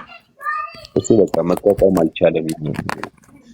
እነሱ የነበሩ ሐሳቦችን መቋቋም አልቻለም። ዲፌንድ ታኮ የማስገባት ስራዎች ነበረ ሲሰራ የነበረው። ግን እምነት እንደዛ አይደለም። አሁን ለኩሲ እኔ ልነግርህ የምፈልገው ነገር በቃ አማኝ ከሆን ምንም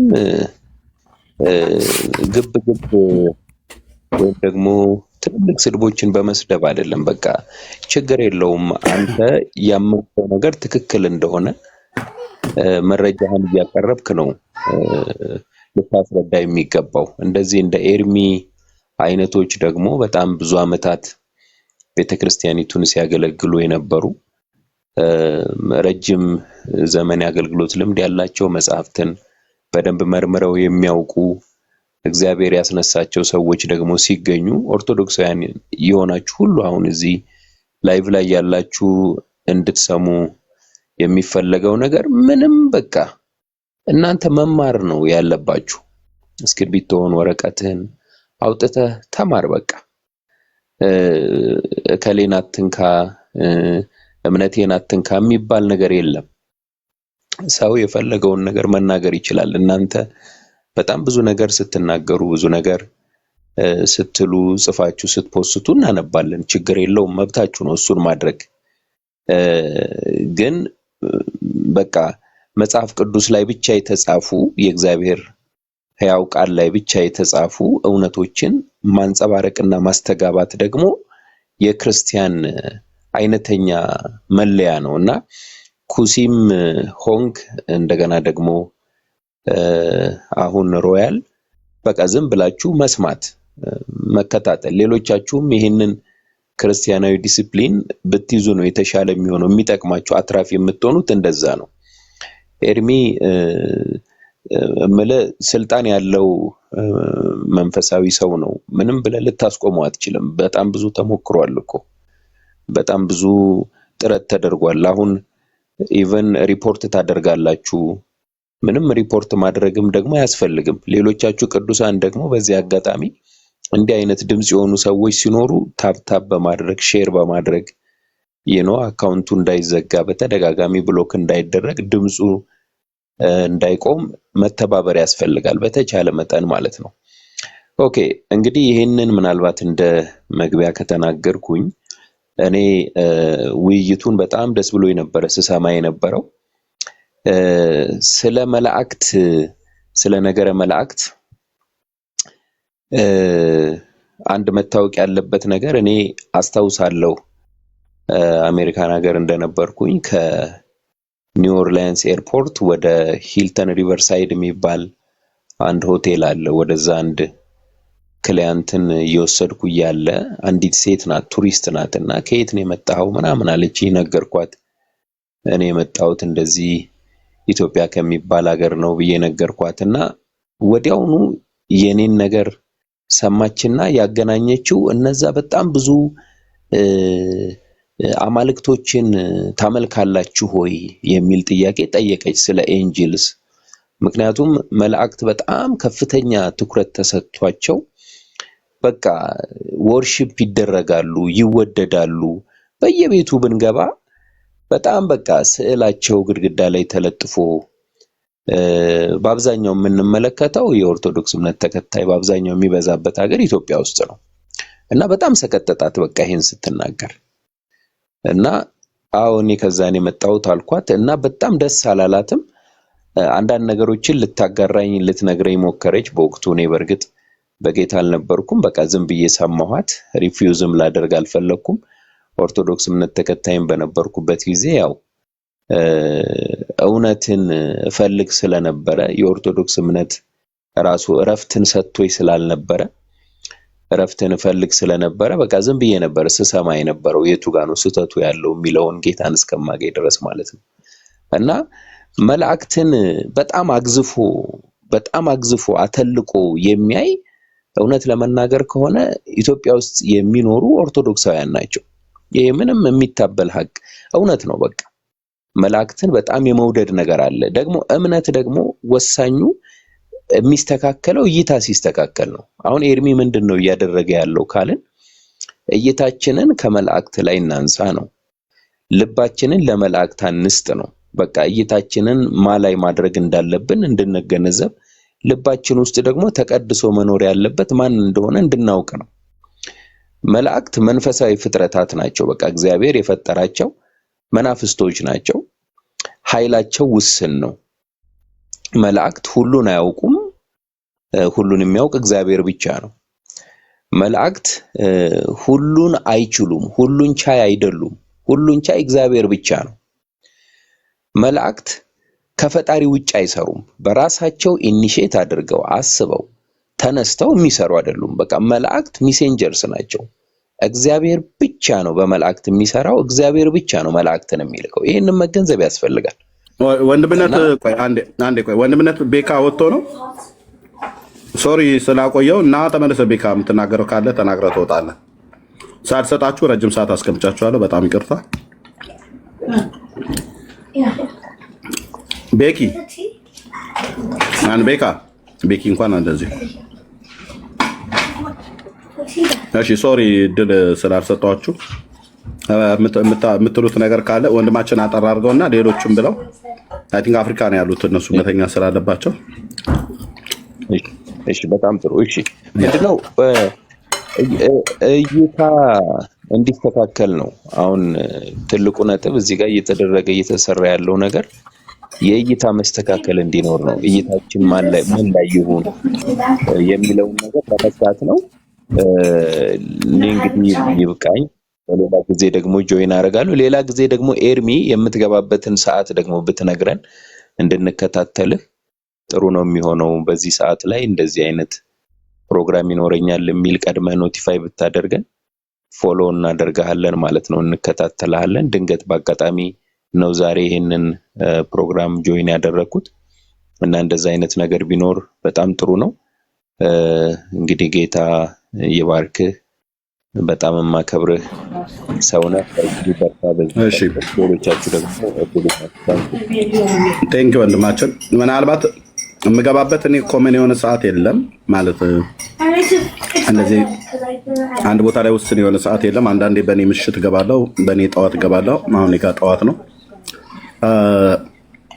እና ከዚህ ይልቅ የሚሻለው ኖቲፊኬሽን ፎሎ ካደረክ ኖቲፊኬሽን እንዲመጣልህ ብታደርገው በገባውበት ሰዓት ላይ ኖቲፊኬሽን ይመጣልሃል። በዛ ሰዓት ከቻላችሁ መግባት ትችላላችሁ። ቴንክ ዩ ወንድማችን፣ ጸጋ ይብዛልህ። እሺ፣ ሌሎችም እድል እንዲያገኙ እህትየው መሲ ያለሽ ገጹ ነገር ከመሲ በፊት እሺ፣ ገጹን እሺ፣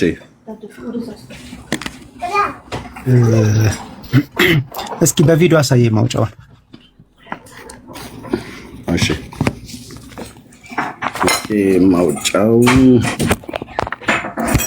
መርሐ ጽድቅ ባለ ሃይማኖት። ይሄ ለሶስተኛ ጊዜ የታተመው ነው። የኔ መጀመሪያዎችም ስለሆነ ኦኬ።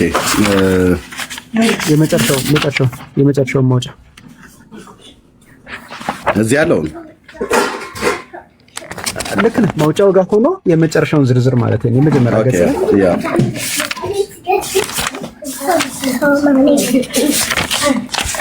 ስለ ቅዱሳን አማላጅነት ራቅ አድርጋ ሳይኝ እርምዬ። እሺ፣ ስለ 80 አሐዱ ከሚለው ቀጥሎ አንዱ ለአንዱ አበሳ፣ ከዛ በኋላ እሺ፣ አንዱ ለአንዱ አበሳ እንደማይጎዳ የሚለው ገጽ ላይ ሄድ። እሱ ገጽ ስንት ላይ ነው አንተ ጋር? አንዱ በአንዱ አበሳ እንደማይጎዳ ገጽ 189 ሂድ እሱ ጋር ገጽ 169